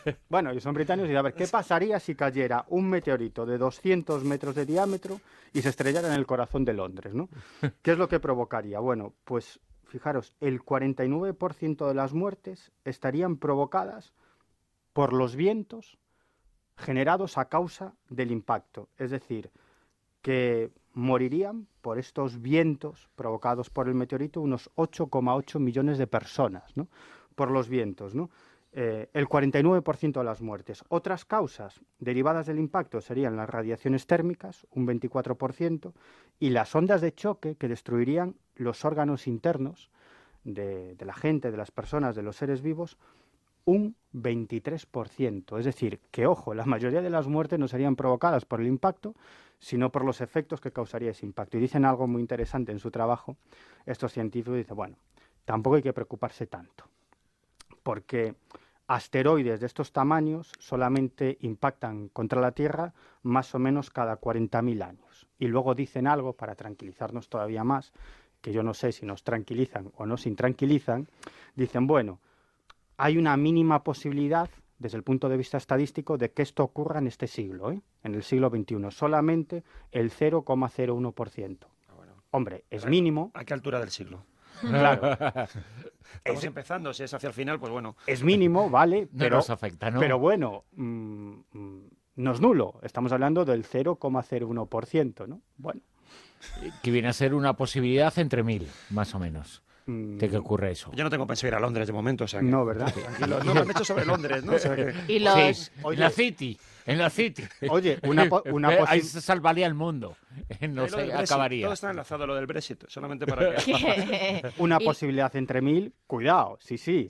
Es marginal, pero bueno, puede pasar. Lo de los dinosaurios también fue, quiero decir, Fue no es más o menos así. Es el impacto, es luego todo lo que son las partículas en suspensión que crean un efecto invernadero, ¿no? Y ya a partir de ahí sí que se desencadena todo el cataclismo. O sea que realmente lo que tú dices no es tanto el impacto como todas esas consecuencias. Y los búnkers no se salva a nadie tampoco. Tanto hay construcción, les da absolutamente lo mismo. Bueno, me imagino que habrá búnkers preparados para esto, me imagino. Ahora, otra cosa es que la detección del meteorito se produzca a tiempo, ¿no? No cuando lo tenemos ya encima. Y eso, fíjate, es algo en lo que están trabajando mucho las agencias espaciales, porque es una amenaza que no entiende de razas ni de clases sociales. Es decir, si impacta un meteorito, morirán los ricos, los pobres, los de Occidente y lo que sea, ¿no? A quienes les toque, ¿no? Y de hecho están desarrollando no solamente toda una serie de fases o de medios de detección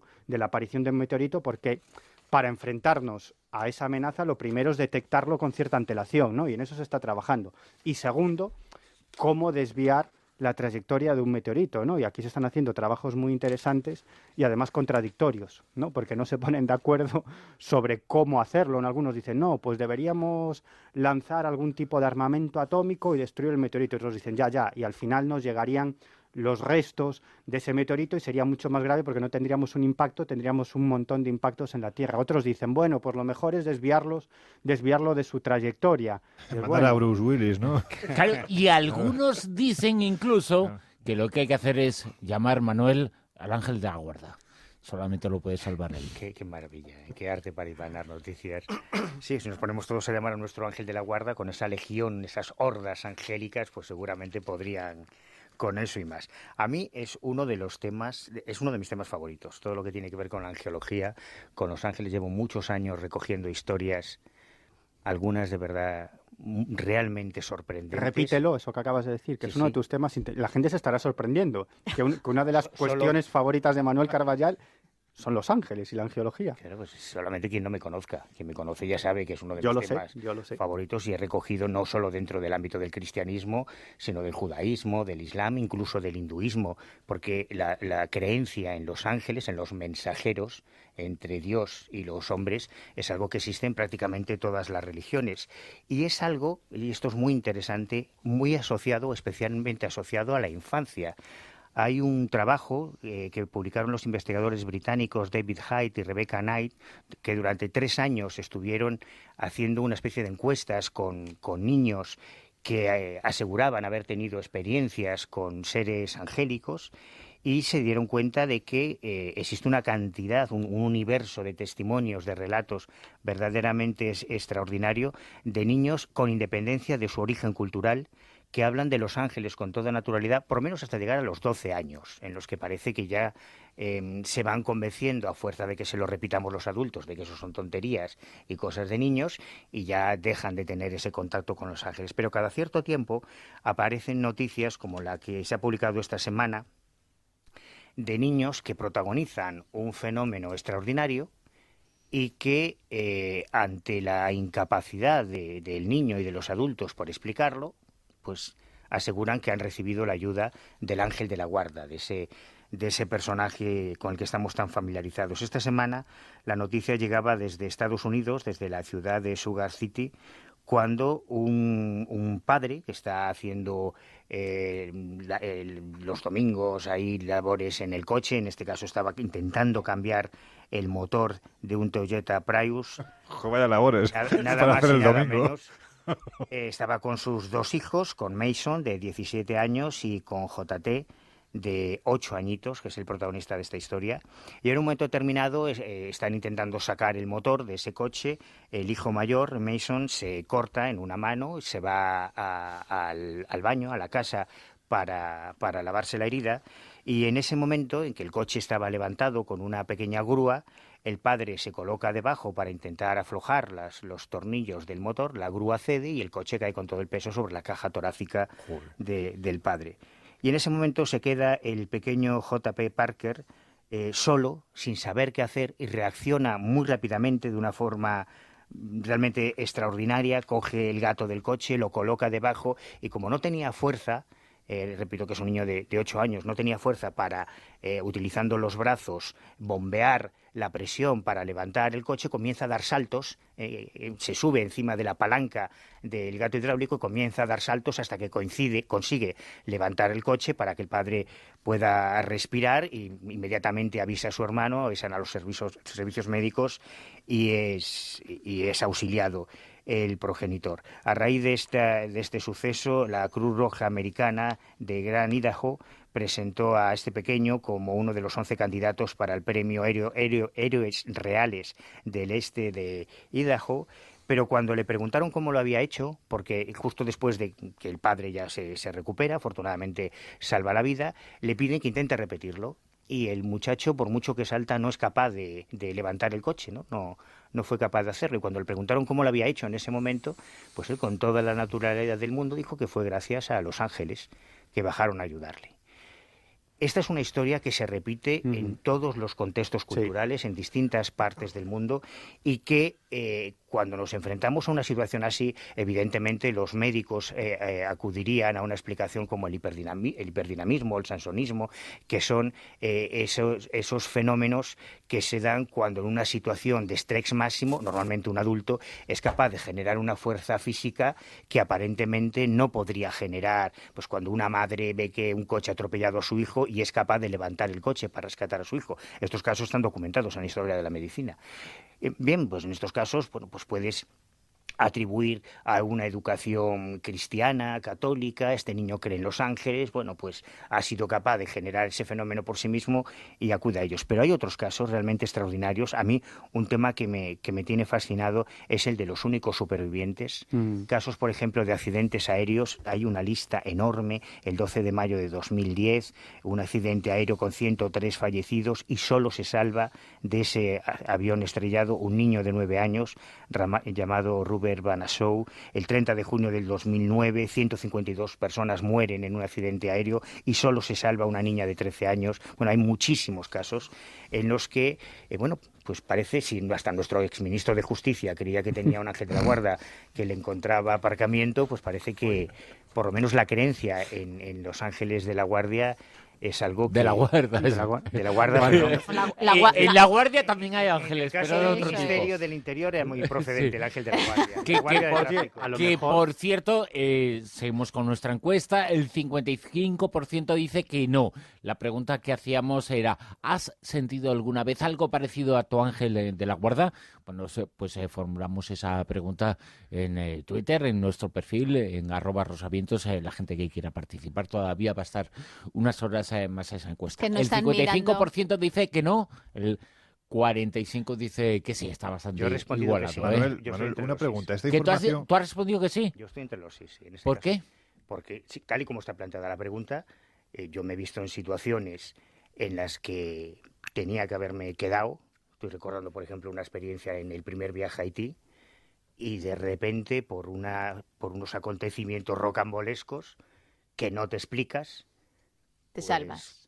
Pues con una brecha en la cabeza, con una herida, con lo que sea, pero sigo estando aquí, ¿no? El escéptico, es que hay tantísimos casos de ese tipo, tantísimos. Sientes cómo, claro, yo no puedo afirmar que existe la guarda, pero sí, objetivamente, yo me he visto en situaciones en las que, joder, pues si no es el ángel de la guarda, pues es el demonio de la guarda, ¿no? Pero ¿sabes también por qué? Porque todavía tienes tu lado infantil, tienes tu punto de inocencia y todavía sigues creyendo. Porque seguramente... Se le nota en la cara. Que la encuesta... Y en el chupete que llevo colgando. En vez de a los adultos, se lo hacen a los niños y habría seguramente que otros porcentajes. Pero ya tenemos otra perspectiva, ya nos cuesta más. Cada vez importante... más niños, cada vez más niños, porque cada vez pierden la infancia antes y a lo mejor se lo dices a según qué edad. Pero es importante que el 45... ¿Que pierden la infancia antes? Sí. ¿Los niños? Yo creo que sí. Pues hay niños, algunos hasta los 60 años, ¿eh? Manuel, en la información esta, ¿en algún momento dice el niño o describe cómo es? No. No lo dice. No, hay otros casos, tú lo sabes bien, en que hay casos de desapariciones, incluso por periodos de tiempo extraordinarios, en los que se describe una figura femenina, generalmente. Claro. Tenemos casos como el de la niña de Teba, Carmen Romero, Antoñita Tamayo, el de Arroyo Sujayal, que desaparecen. En el caso de Antoñita es que es encontrada a mitad de una caída de un barranco dentro de una cueva, en perfecto estado, cuando estamos en invierno, 31 de diciembre, con unos fríos bajo cero terribles. La Guardia Civil ya decía que, en fin, evidentemente una niña de esa edad, 4 o 5 añitos tenía, pues no la iban a encontrar con vida. Y sin embargo, no solo la encuentran con vida, sino que a los 3 días está viva y en buen estado. Y ella refiere en todo momento, como ocurrió además en esa década de los 70 en España, fue algo, entre comillas, relativamente común, ¿no? Cuando se producía una desaparición de un niño en condiciones extremas, ¿no? Y volvía a aparecer. Siempre describían lo mismo, ¿no? Una silueta, una mujer vestida de blanco que era la que les tranquilizaba, la que les daba calor de comer, una especie de, entre comillas, ángel de la guarda. Lo curioso es que en esa España tan beata y mariana de los años 70 en ningún momento se asociaron estos casos a una aparición mariana como en otros lugares, ¿no? Claro, estamos a lo mejor habituados dentro de nuestro contexto cultural, que es el judeocristianismo, la figura del ángel de la guarda o de los encuentros con ángeles es algo a lo que estamos muy acostumbrados por la bibliografía. Pero algo que te sorprende es cuando viajas y estás en países con una tradición judaica o con una tradición budista incluso, aunque existen en el hinduismo y en el budismo personajes como los ashuras y los devas, que también serían una especie de ángeles o de demonios, o en países musulmanes, donde también está muy presente la figura de los genios, de los jinn, lo hemos hablado más de una ocasión, y de los ángeles también.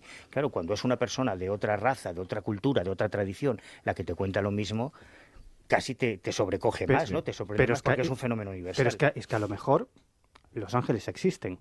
Fíjate, yo me acuerdo hace algún tiempo, yo acudí a una reunión de personas que creían haber mantenido algún tipo de contacto con un ángel o un ser protector, e incluso a varios de ellos les había salvado la vida. Además, la persona que organizaba esta reunión, yo creo que la conocemos todos aquí, se llama Gloria Alonso, es la organizadora del Congreso de Mil Caminos, y además ha escrito un libro sobre esta cuestión que se titula Mi vida con los ángeles, y acudían a ese encuentro varias personas que creían pues haber tenido algún tipo de encuentro con ese ser celestial, ¿no? Y yo recopilé varias de las historias de las personas que estaban allí, y algunas las publiqué en este libro, En Dios existe, donde le dedico un capítulo a esta cuestión de los ángeles, ¿no? Y había varios casos muy curiosos de personas que aseguraban que ese ángel de la guarda les había salvado la vida, ¿no? Me estoy acordando del caso de José Acedo, que es de origen peruano, ahora mismo está viviendo en España, y él decía que en su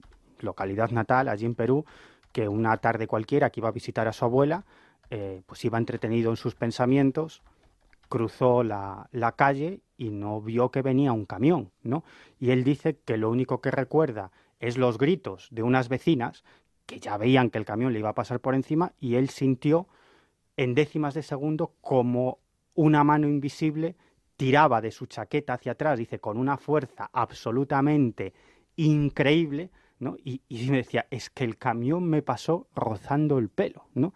Y él está convencido de que eso lo tuvo que hacer su ángel de la guarda. Otro caso de una mujer, en este caso no me vino el testimonio por la reunión que organizaba Gloria Alonso, ¿no? Sino fue por casualidad de una reunión de amigos, y esta chica, ella estaba convencida que su ángel de la guarda era un primo fallecido, un primo con el que había tenido mucha relación de niño, que murió, y que como estaban tan unidos, tenían tanta amistad, pues ella estaba convencida de que le había salvado la vida 2 veces. Y no era una persona vinculada a este tipo de temáticas para nada, además escéptica en muchas historias. Ella me contó 2 historias, una muy similar a esta. Ella estaba cruzando un paso de peatones, pero iba entretenida mirando el teléfono móvil y no vio que se acercaba un coche a toda velocidad. Y ella sintió como unas manos invisibles la empujaban por detrás y me contaba que se pegó un leñazo enorme contra la acera, pero eso evitó que el coche le pasara por encima. Y una segunda más espectacular,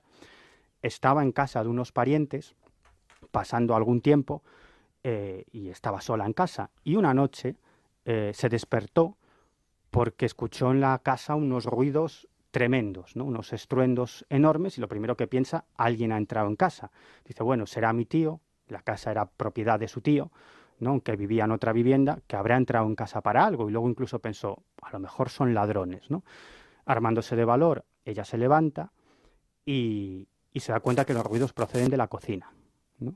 Ella entra en la cocina, enciende la luz y ve pues todas las puertas de la alacena abiertas, ¿no? De par en par, ¿no? Y esos sonidos, entonces se da cuenta que provienen de alguien que habría estado abriendo y cerrando esas puertas constantemente y pegando unos golpetazos enormes, ¿no? Bueno, no le echa más cuenta, ve que no hay nadie en la casa y empieza a cerrar las puertas. Y se da cuenta que también está abierta el portón o la puerta de la bombona de gas. Y cuando la va a cerrar, se da cuenta que hay un escape. Huele a gas y se da cuenta que hay un escape, ¿no? Y ella me dice, quizás si no hubiera sido por eso, no lo hubiera contado, porque no hubiera detectado ese escape. Claro, pero la figura de los espíritus protectores o de parientes desencarnados que te protegen, yo creo que es algo diferente, y es verdad que existen muchos testimonios. Los ángeles se supone que nunca fueron humanos. Es un tipo de entidad de forma de vida diferente a los humanos y se repiten muchas tradiciones y muchas religiones distintas. Ya podía haber acudido el ángel de la guarda o quien fuera a salvar a los que murieron en el Titanic, ¿no? Pues la verdad es que sí, no fueron precisamente, en este caso, ángeles de la guarda, sino que incluso pues en esto de la muerte está claro que siempre, por lo menos a lo largo de la historia, se han diferenciado mucho las clases, ¿no? Bueno, pues estamos hablando de que a bordo del Titanic más o menos viajaban 1.317 pasajeros y unos 885 tripulantes. Bueno, pues de todos estos solo sobrevivieron 705 personas. Sí me gustaría comentaros que hay escenas terribles, ¿no? Como varios botes de salvavidas se fueron prácticamente vacíos, con la mitad del pasaje que cabía. Y claro, evidentemente toda la gente que iba era gente de la clase alta, o como en esa escena que se describe en la película, que se adapta perfectamente a lo que los supervivientes describieron posteriormente, ¿no?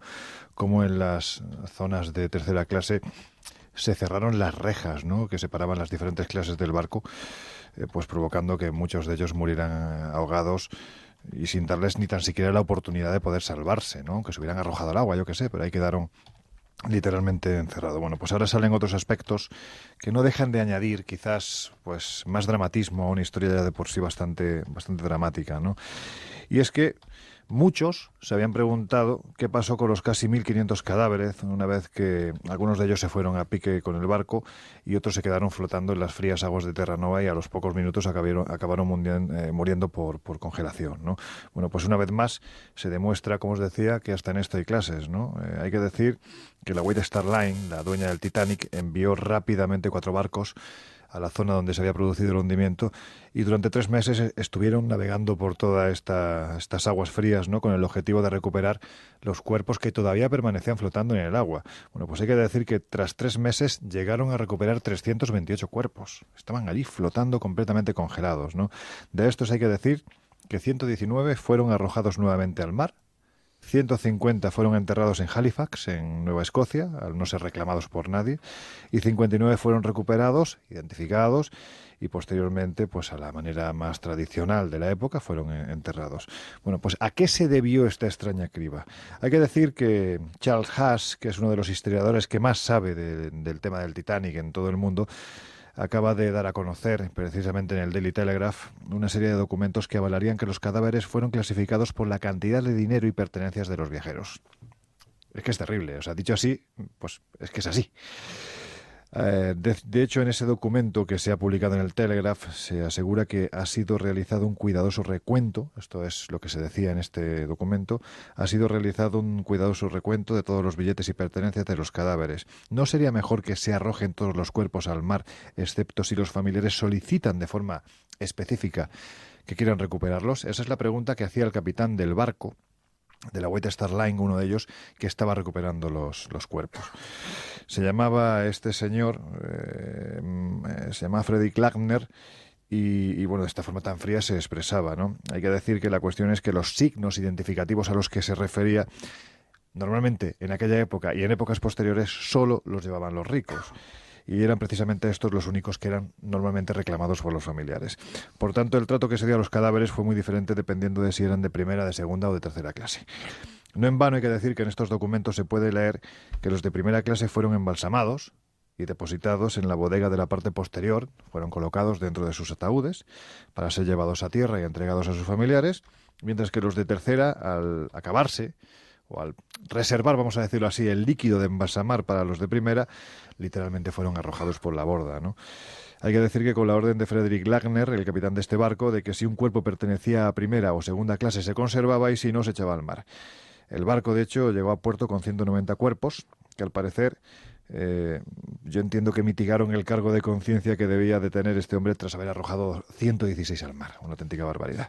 Por lo tanto, como os digo, vemos que en esta cosa también hay, esta cosa de las clases sociales de los accidentes, también hay clases, ¿no? Y son muchos los que se fueron a pique, que seguramente tendrían algún familiar que, aunque fuera cadáver, pero los estaba esperando en esa tierra de los sueños, ¿no?, que intentaban alcanzar aquellos que viajaban en el Titanic.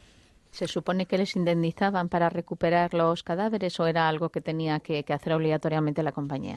No, la compañía lo hizo simplemente por una cuestión de imagen. Es decir, date cuenta que fueron 700 y pico los supervivientes. Cuando llegaron a tierra contaron todo lo que había pasado. Era una travesía muy corta, con lo cual estaba todo perfectamente, casi te diría que mecanografiado en la mente de los viajeros. Y lo que sí hicieron fue intentar, pues eso, ¿no?, mitigar el dolor por la pérdida de los familiares, porque los testimonios que salían en aquel entonces es que de verdad es una auténtica delicia, si tenéis oportunidad, ver cómo los periódicos titulaban con grandes palabras, con grandes tipografías, ¿no?, lo que había sido el hundimiento, las declaraciones de los supervivientes asegurando que aquello era literalmente un campo sembrado de cadáveres congelados. Lo horrible de la situación de oír cómo en mitad de la noche, una noche estrellada, las voces, los gritos iban poco a poco perdiendo fuerza hasta literalmente desvanecerse. Aquellos que estaban muriendo por congelación. Por lo tanto, fue una cuestión de imagen, una táctica de marketing, vamos a decirlo así, para limpiar la imagen de la White Star Line, y al final lo que está claro es que hicieron una auténtica guarrada, vamos. Ahí están muchos cadáveres.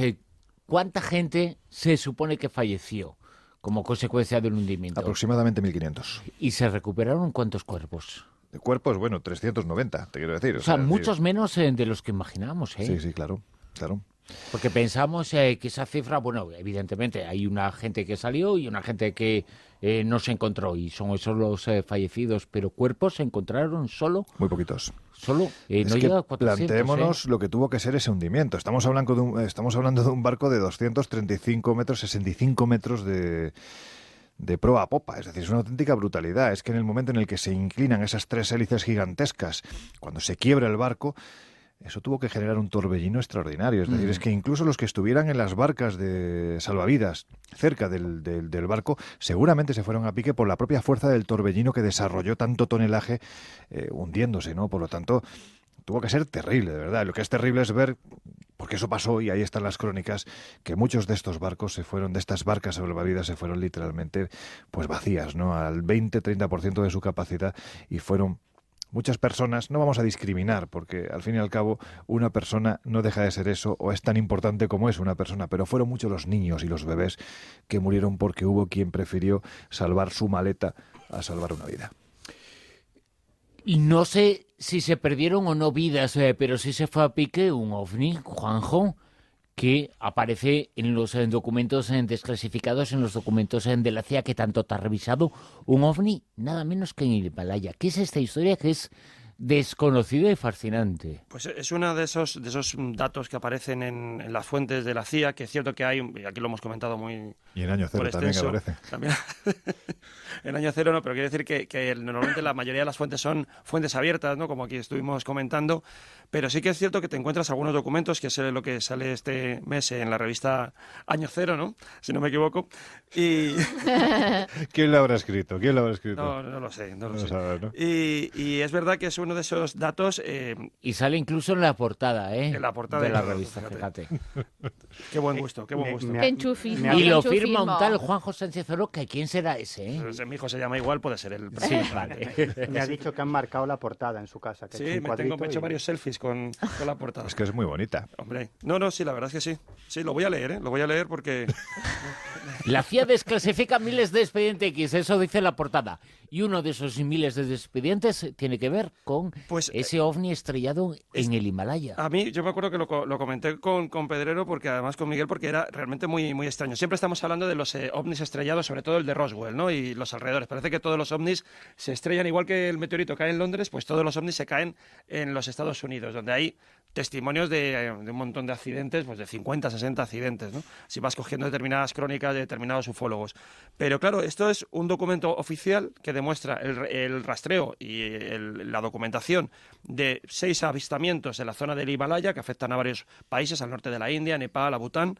Pero hay uno que va más allá, y es que es una pequeña crónica, apenas unas líneas dentro de un informe, que luego además, a continuación de esa pequeña crónica, hay un gran rectángulo censurado. Como ya saben, hemos comentado aquí, que gran parte de la documentación sí se desclasifica, pero con con parches, ¿no? Con tachones que impiden saber muchas veces cuál es el contenido más atractivo del informe en sí.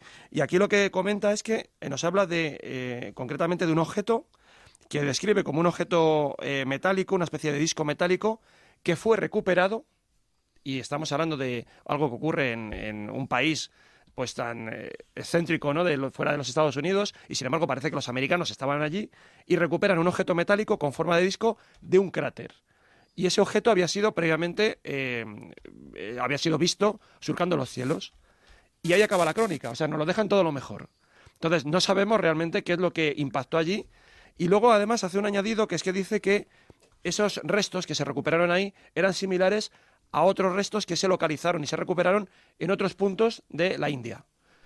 Eso se encuentra en la portada de la revista Año Cero de este mes, en su interior ese reportaje de Juanjo Sánchez Oro. Vamos a seguir esta visita a la librería, al kiosco, y nos encontramos, por ejemplo, que existen nuevos ritos mayas, lo dice la revista Enigmas, y ya que contamos aquí en la mesa con su director, pues vamos a contar algo, ¿no? ¿Han vuelto los mayas? Bien enlazado. Es que nunca se han ido. La realidad es que nunca se han ido, ¿no?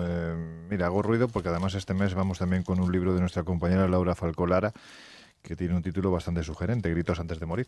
Precisamente antes estábamos hablando de lo de la muerte, hasta dónde se distingue si se llega o no se llega, o se da la vuelta o lo que sea, y mira, pues aquí tenemos este libro. Realmente no se han ido, es decir, tenemos que pensar que posiblemente el último gran genocidio que se produce en América Central nos lleva a la década de los 30-40 del siglo pasado, cuando en El Salvador son asesinados literalmente más de 30.000 herederos de la tradición maya simplemente por reclamar algo tan propio como eran sus tierras para poder cultivarlas, ¿no?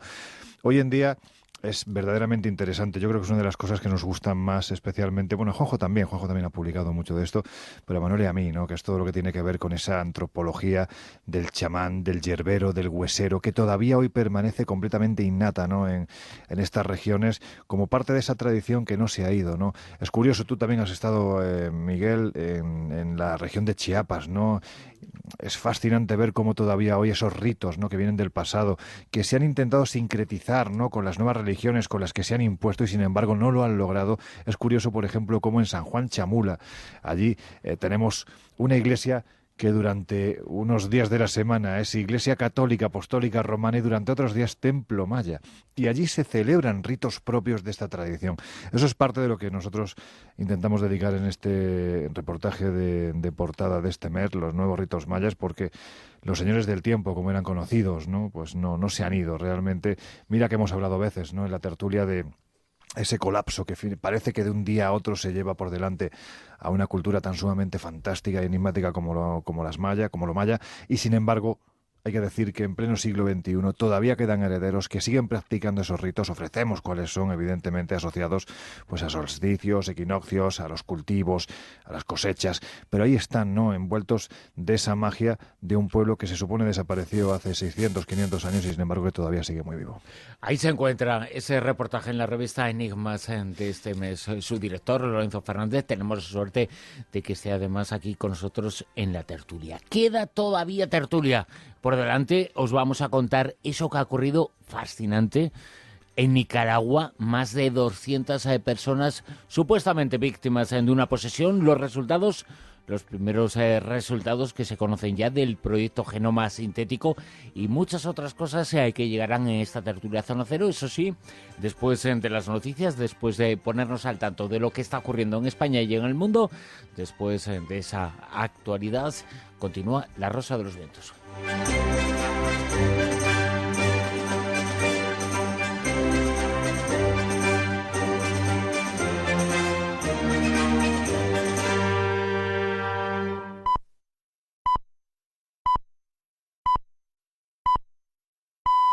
Son las 3, las 2 en Canarias.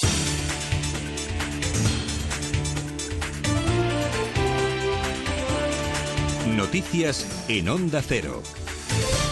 Buenas noches. La presidenta de la Junta de Andalucía, Susana Díaz, va a anunciar el próximo 26 de marzo su candidatura a las primarias del próximo mes de mayo para la Secretaría General del Partido Socialista y va a ser en un gran acto en Madrid. Con su anuncio, Díaz se convertirá en la tercera aspirante a liderar el PSOE junto al exsecretario general Pedro Sánchez y el exlendakari Patxi López, quien hoy ha presentado el documento político de su candidatura en un acto en Getafe. En Cádiz es donde ha estado Pedro Sánchez para decir que su único rival es el Partido Popular. Escuchamos a ambos. Nunca un socialista será mi adversario. Yo tengo muy claro dónde están mis adversarios. Están fuera del partido, se llama Partido Popular y los poderes económicos que les interesan. Hoy os pido que nos conjuremos para recuperar la organización en la que hemos depositado nuestra vida. Ayudadme a conseguirlo. Bueno, y en lo que respecta al Partido Popular, la presidenta de la Comunidad de Madrid, Cristina Cifuentes, ha ganado este domingo su nominación como candidata única a la presidencia del partido en el Congreso del próximo 18 de marzo. Cifuentes ha obtenido el 86,38% de los votos y ha vencido a su rival Luis Asúa, que no pasa el corte para competir en el cónclave. Cifuentes, que era desde hace año y medio la presidenta de la gestora del PP de Madrid, tras la renuncia de Esperanza Aguirre, quiere volver a competir por la comunidad en las elecciones autonómicas de 2019 y se ha referido a un proyecto integrador para la victoria en la próxima cita electoral. Y yo lo que quiero a partir de ahora es empezar a construir en positivo siempre, avanzando, creciendo. Nuestro partido, el Partido Popular, tiene que volver a ser el más votado en las próximas elecciones, en todos los ayuntamientos, y también tenemos que volver a gobernar en el Ayuntamiento de Madrid. Ese es el objetivo, y yo lo que quiero es sumar a todo el mundo que quiera aportar algo en este proyecto. La Audiencia Nacional celebra desde este lunes el juicio del caso Pretoria de corrupción urbanística en Cataluña, que va a sentar en el banquillo a 11 acusados, entre ellos 2 hombres de confianza del que fuera presidente catalán Jordi Pujol, el exsecretario de Presidencia Luis Prenafeta y el exconsejero Macià Alavedra. Tiene los datos Eva Llamazares. Casi 8 años después, los poderosos exaltos cargos de CiU y del gobierno de Jordi Pujol, Luis Prenafeta y Macià Alavedra, se sientan en el banquillo por los cobros millonarios de comisiones en el desarrollo urbanístico de 3 municipios de Barcelona. Se enfrentan a 6 años y 10 meses de prisión. 8 años pide el fiscal para el supuesto cabecilla, el exdiputado del PSC, Luis Andrés García, alias Luigi. Las fianzas civiles impuestas a los 11 del banquillo suman más de 100 millones de euros. Y en Holanda, esta noche se han producido unos incidentes entre manifestantes turcos y la policía de Ámsterdam por la negativa del gobierno holandés a permitir que 2 ministros turcos participaran el pasado sábado en un mitin político en Rotterdam, un hecho que ha provocado una seria crisis diplomática entre los dos países con acusaciones y declaraciones elevadas de tono. El primer ministro holandés, Mark Rutte, ha afirmado este domingo que quiere calmar la tensión diplomática con Turquía, aunque ha añadido que no es él quien tiene que pedir disculpas. Ahora en serio, un hombre nos acusa de fascistas y de nazis y luego nos pide excusas. Yo voy a intentar no entrar en una escalada, pero desde luego no voy a presentar excusas ni loco.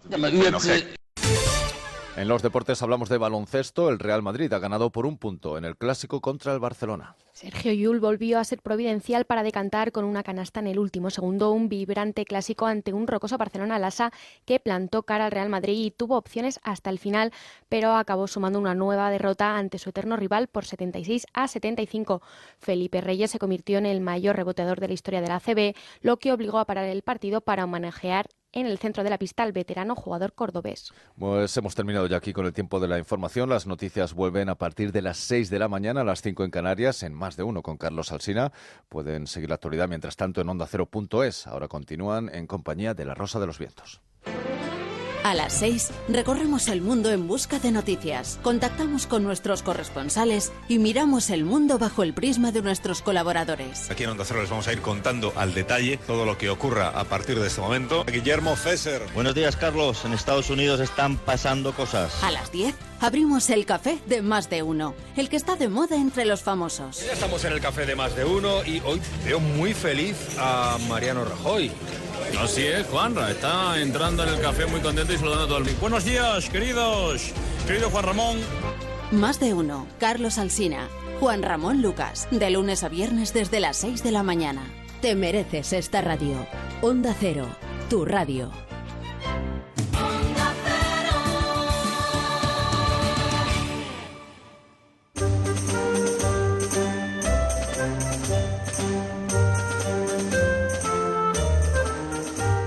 En Onda Cero, La Rosa de los Vientos con Bruno Cardeñosa.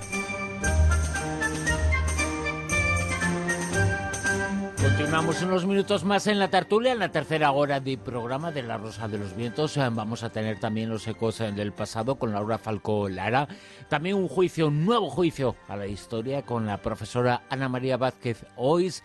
Y la era digital, Javier Sevillano nos va a poner al tanto de todas las noticias que tienen que ver con este tiempo informático y digital en el que estamos viviendo. Pero antes os queremos comentar otras cosas, algunas informaciones más en esta tertulia. Por ejemplo, los primeros resultados, Silvia, del proyecto Genoma Sintético. Sí, ahora que estamos todo el rato, venga a intentar buscar vida fuera del planeta, pues resulta que también ahora los científicos están intentando crear vida, pero vida artificial, en nuestro planeta.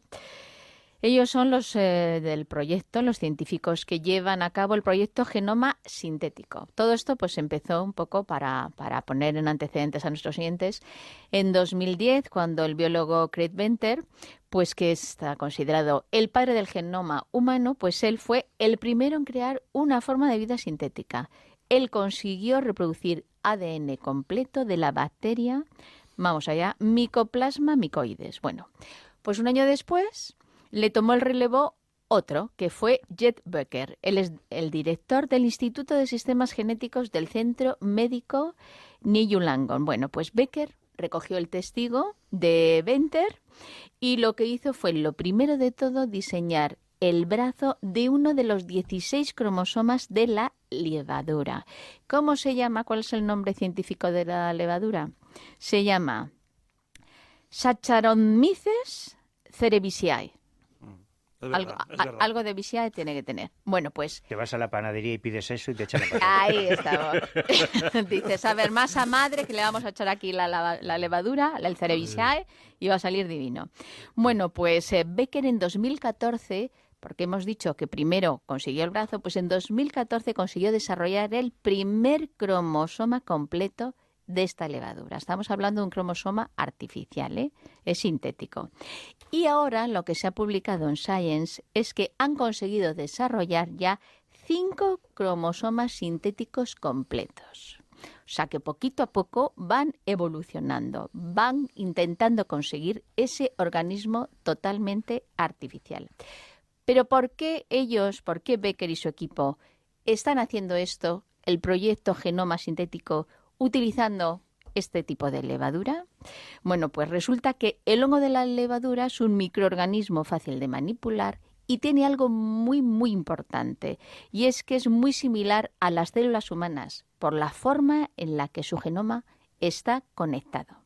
Entonces, por esa similitud, están trabajando con este tipo de hongo de la levadura.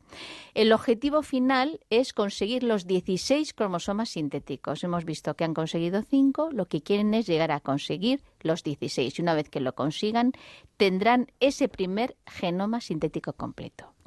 Pero, ¿cómo lo hacen? Lo que hacen es utilizar un software que les ayuda a crear estos cromosomas. Lo primero es, objetivo, eliminar todos los elementos repetitivos de ADN, recodificando parte del material genético. También logran mover los genes de transferencia de ácido ribonucleico a un nuevo cromosoma sin que éste sufra ningún defecto.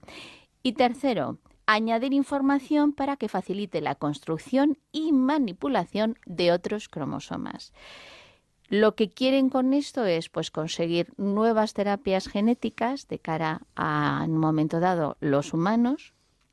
Esto va muy lento, claro, sabemos que para que se ponga en aplicación tienen que pasar muchos años, porque lo que pretenden es no solamente cambiar un gen, sino la posibilidad de introducir redes completas de genes. Ahí es nada. Pero es que la aplicación más inmediata, que es lo que piensan que puede ser en breve, es realizar con esto que están haciendo, elaborar alimentos, bebidas, combustibles, medicamentos, mejorar los antibióticos y crear biocombustibles más eficientes. Y otra cosa muy importante también que están consiguiendo con este tipo de investigación es que les da opción a observar, a estudiar el comportamiento de los genes para seguir aprendiendo y luego aplicarlo en nosotros. Y eso de momento es lo que están haciendo con este proyecto.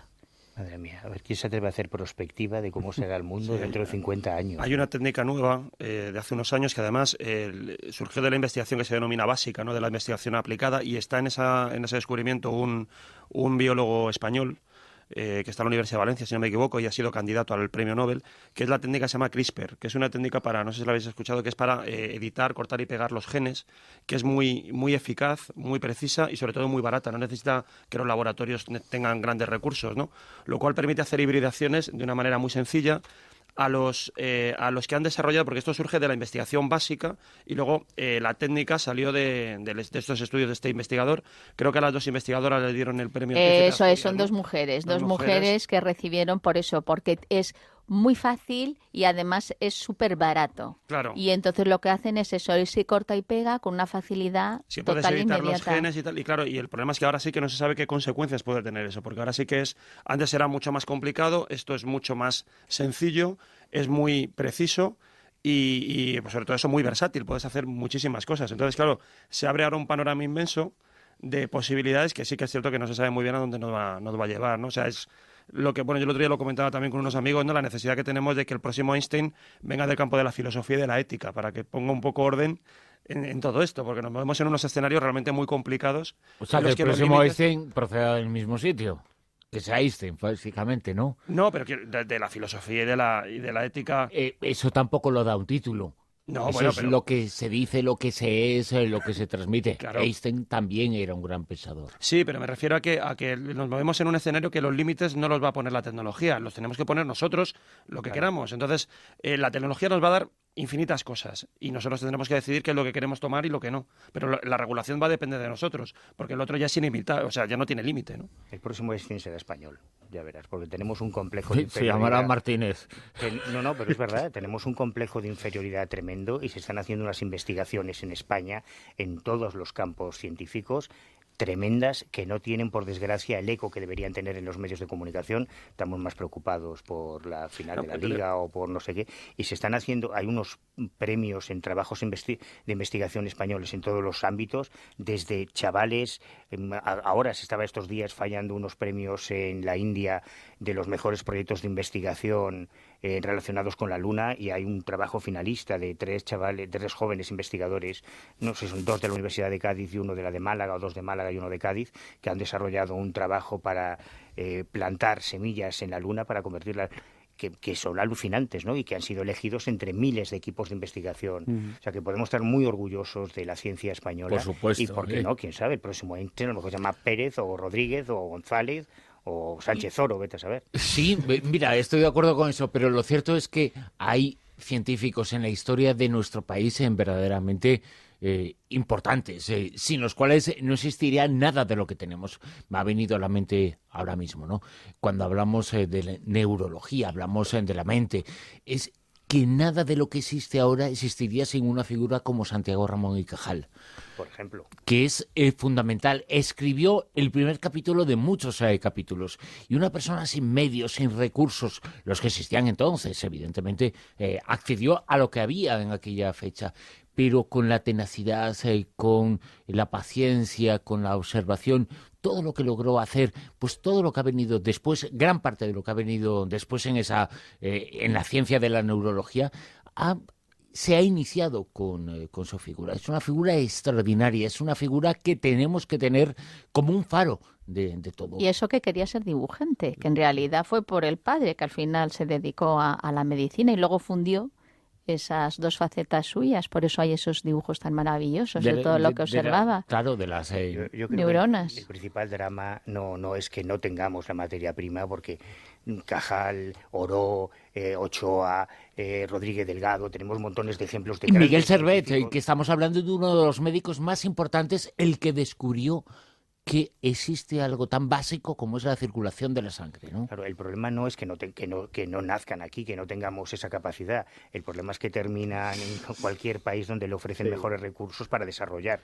esa capacidad. Y eso está pasando. Pero yo creo que terminan en todos los países, porque una cosa es en donde vivan, pero su conocimiento es para todos, ¿no? Bueno, debe ser para ser todos. para todos, debería ser para todos. Es decir, Ramón y Cajal estuvo en muchos sitios, gran parte de su trabajo lo hizo en Madrid, lo hizo en Zaragoza fundamentalmente, en estos dos sitios, y lo hizo en España, pero es universal, no está limitado a un lugar, ¿no? La figura de otras figuras científicas, la ciencia tiene que no tener fronteras, tiene que funcionar sin fronteras. Las fronteras que no existen se las ha inventado el hombre para estorbar, pero la ciencia no. La ciencia se ha inventado para no estorbar, ¿no? Esa es la teoría. Sí, claro. Bueno, pero que algo de presupuesto dieran más dinerito a investigación y desarrollo, que eso hace que las personas y sobre todo el país evolucione y el mundo evolucione mucho mejor. Yo creo que es, mi opinión es más importante dar ese presupuesto que darlo a las armas militares. Y es un poco triste que todos nosotros paguemos la formación de científicos, de médicos, etcétera, y que luego pues toda esa información y toda esa sabiduría y toda esa técnica acabe en otro país, ¿no? Que no se ha gastado ni un euro en la formación de esas personas y que luego ponen todo su talento al servicio de instituciones de otros países que no son España, ¿no? Cuando aquí... Pero porque tienen mejores recursos y mejor equipamiento. Yo no estoy del todo de acuerdo con eso. Con la fuga de cerebros se producen algunas cosas, en otras no. No pasa nada, porque un gran científico que viva y que haya nacido en Madrid trabaje, estudie y contribuya para el bien de la humanidad estando en Nueva York, ¿no? Yo no estoy de acuerdo, porque fíjate que los países con más posibilidades económicas, que son potencias económicas como Estados Unidos, la base de su desarrollo tecnológico, científico, industrial es precisamente poner el cheque encima de la mesa y fichar a científicos de todo el mundo cuando a lo mejor podían desarrollar su trabajo y generar beneficios a los países de los que son oriundos. No. Beneficios nunca. La ciencia no se puede medir nada en términos económicos. Bueno. El problema de poner el cheque es que existen empresas que se benefician del desarrollo intelectual, del desarrollo científico. Empresas e instituciones, Bruno. Sí. Instituciones públicas. Claro. Es decir... y que luego venden sus servicios al mejor postor. Es un mundo verdaderamente horroroso y lamentable, ¿no? Lo que existe. Hay que cambiar totalmente eso. Pero aquí también se hacen, la ciencia es para todos. A ver, aquí también se hacen grandes fichajes de talentos extranjeros. También. Cristiano Ronaldo, Messi... No. Cantidades, ¿no? Hay universidades en España que tienen muchos talentos que han venido de fuera. Había una iniciativa estupenda que a mí cuando la escuché me pareció genial, y es que en las declaraciones de Hacienda de Todos decían los científicos que una de las posibilidades por el problema de falta de financiación es que igual que te daban la opción de ONGs, también te dan la opción de la Iglesia, que te dieran la opción de poder tú coger y dar esa parte a I+D, a investigación y desarrollo. De todas formas, lo que pasa es que hay una serie de... En el momento en el que eso no tiene que ser opcional, creo yo, Pero de todas formas eso tiene que ser obligatorio, forma parte de los presupuestos. Pero la propia ciencia tiene una serie de vicios que ahora mismo están muy en revisión. La política, por ejemplo, de publicaciones, de que tengas que publicar constantemente y si no, y tienes que pagar para publicar. También es cierto. Pero, por ejemplo, esto que comentaba yo de lo del CRISPR, el método este nuevo de edición y corta y pega genético, parte de una investigación de base, ¿no? Las investigaciones de base son aquellas que en principio no tienen ninguna aplicación, ¿no? Y sin embargo son fundamentales para el desarrollo del conocimiento. Bueno, pues eso casi fue el empeño personal de un investigador español por tratar de un asunto que nadie quería y para el que no había financiación, porque parecía que como no tenía prestaciones inmediatas, nadie estaba dispuesto a meter un duro en ello. Y sin embargo, a partir de eso se hizo luego un desarrollo aplicado. Entonces, claro, lo que se financia sobre todo son investigaciones que inmediatamente se vea que pueden tener un uso claro. Y si no, esas investigaciones de fondo, de base, no se aplican. Y claro, eso es de la propia ciencia, de los propios mecanismos que tiene a la hora de invertir recursos. Y vamos a finalizar esta tertulia con una información que nos llega, que nos va a contar Miguel Pedrero, que llega desde Nicaragua, una información impactante. ¿Qué es lo que ha ocurrido? Bueno, pues en realidad una oleada de posesiones en 2 localidades nicaragüenses ya ha llegado hasta tal punto que ha tenido que intervenir directamente el ministro de Salud de Nicaragua y la vicepresidencia del gobierno, que en este caso ocupa Rosario Murillo, que es curiosamente la esposa del presidente, de Daniel Ortega, ¿no? Curiosamente, ¿no? Bueno, lo cierto es que... Bueno, si se quieren, ¿qué vamos a hacer? No somos nadie para juzgar. Fuera de bromas, es cierto que es la esposa del presidente, Daniel Ortega, el líder del Frente Sandinista de Liberación Nacional, etcétera, etcétera, que gana unas elecciones, pero ella tiene toda una trayectoria política, es escritora, poeta, es decir, que bueno... que está muy preparada. Es decir, no vamos a decir que está ahí porque es la esposa del presidente, ¿no? Sino que tiene, que no lo sé, pero es cierto que ella tiene una trayectoria política e intelectual muy importante, ¿no? Bueno, ¿Y está ella entre las poseídas o no? No, ella no está. Vale. Ella no está entre las poseídas. El caso es que esto comienza en una localidad bastante pobre que se llama Raití y bueno, en este caso empieza por una serie de personas que aparentemente dicen que están poseídas y, como suele suceder en este tipo de cuestiones, pues al principio son 3 o 4 y al final se convierte en una auténtica oleada, ¿no? Convulsiones, alucinaciones. Bueno, algunos llegaron a correr tanto, es decir, sin parar, que se desmayaron. Es decir, por falta de fuerzas. Era imposible atraparlos y que dejaran de correr. Ellos corrían, ¿no? Eran Forrest Gump. Sí, pero hasta tal punto que les fallaban las fuerzas y se desmayaban. Luego, una vez que los recuperaban, ellos, bueno, pues volvían en sí, se estabilizaban y decían no recordar nada de lo que había pasado. Bueno, pues lo fascinante de este asunto es que la cosa no quedó aquí, sino que de esta localidad, de Raití, esta oleada de posesiones comenzó a diseminarse por otras poblaciones cercanas, ¿no? Y donde más posesos hubo de esta oleada de posesiones fue en Santo Tomás de Umbra, ¿no?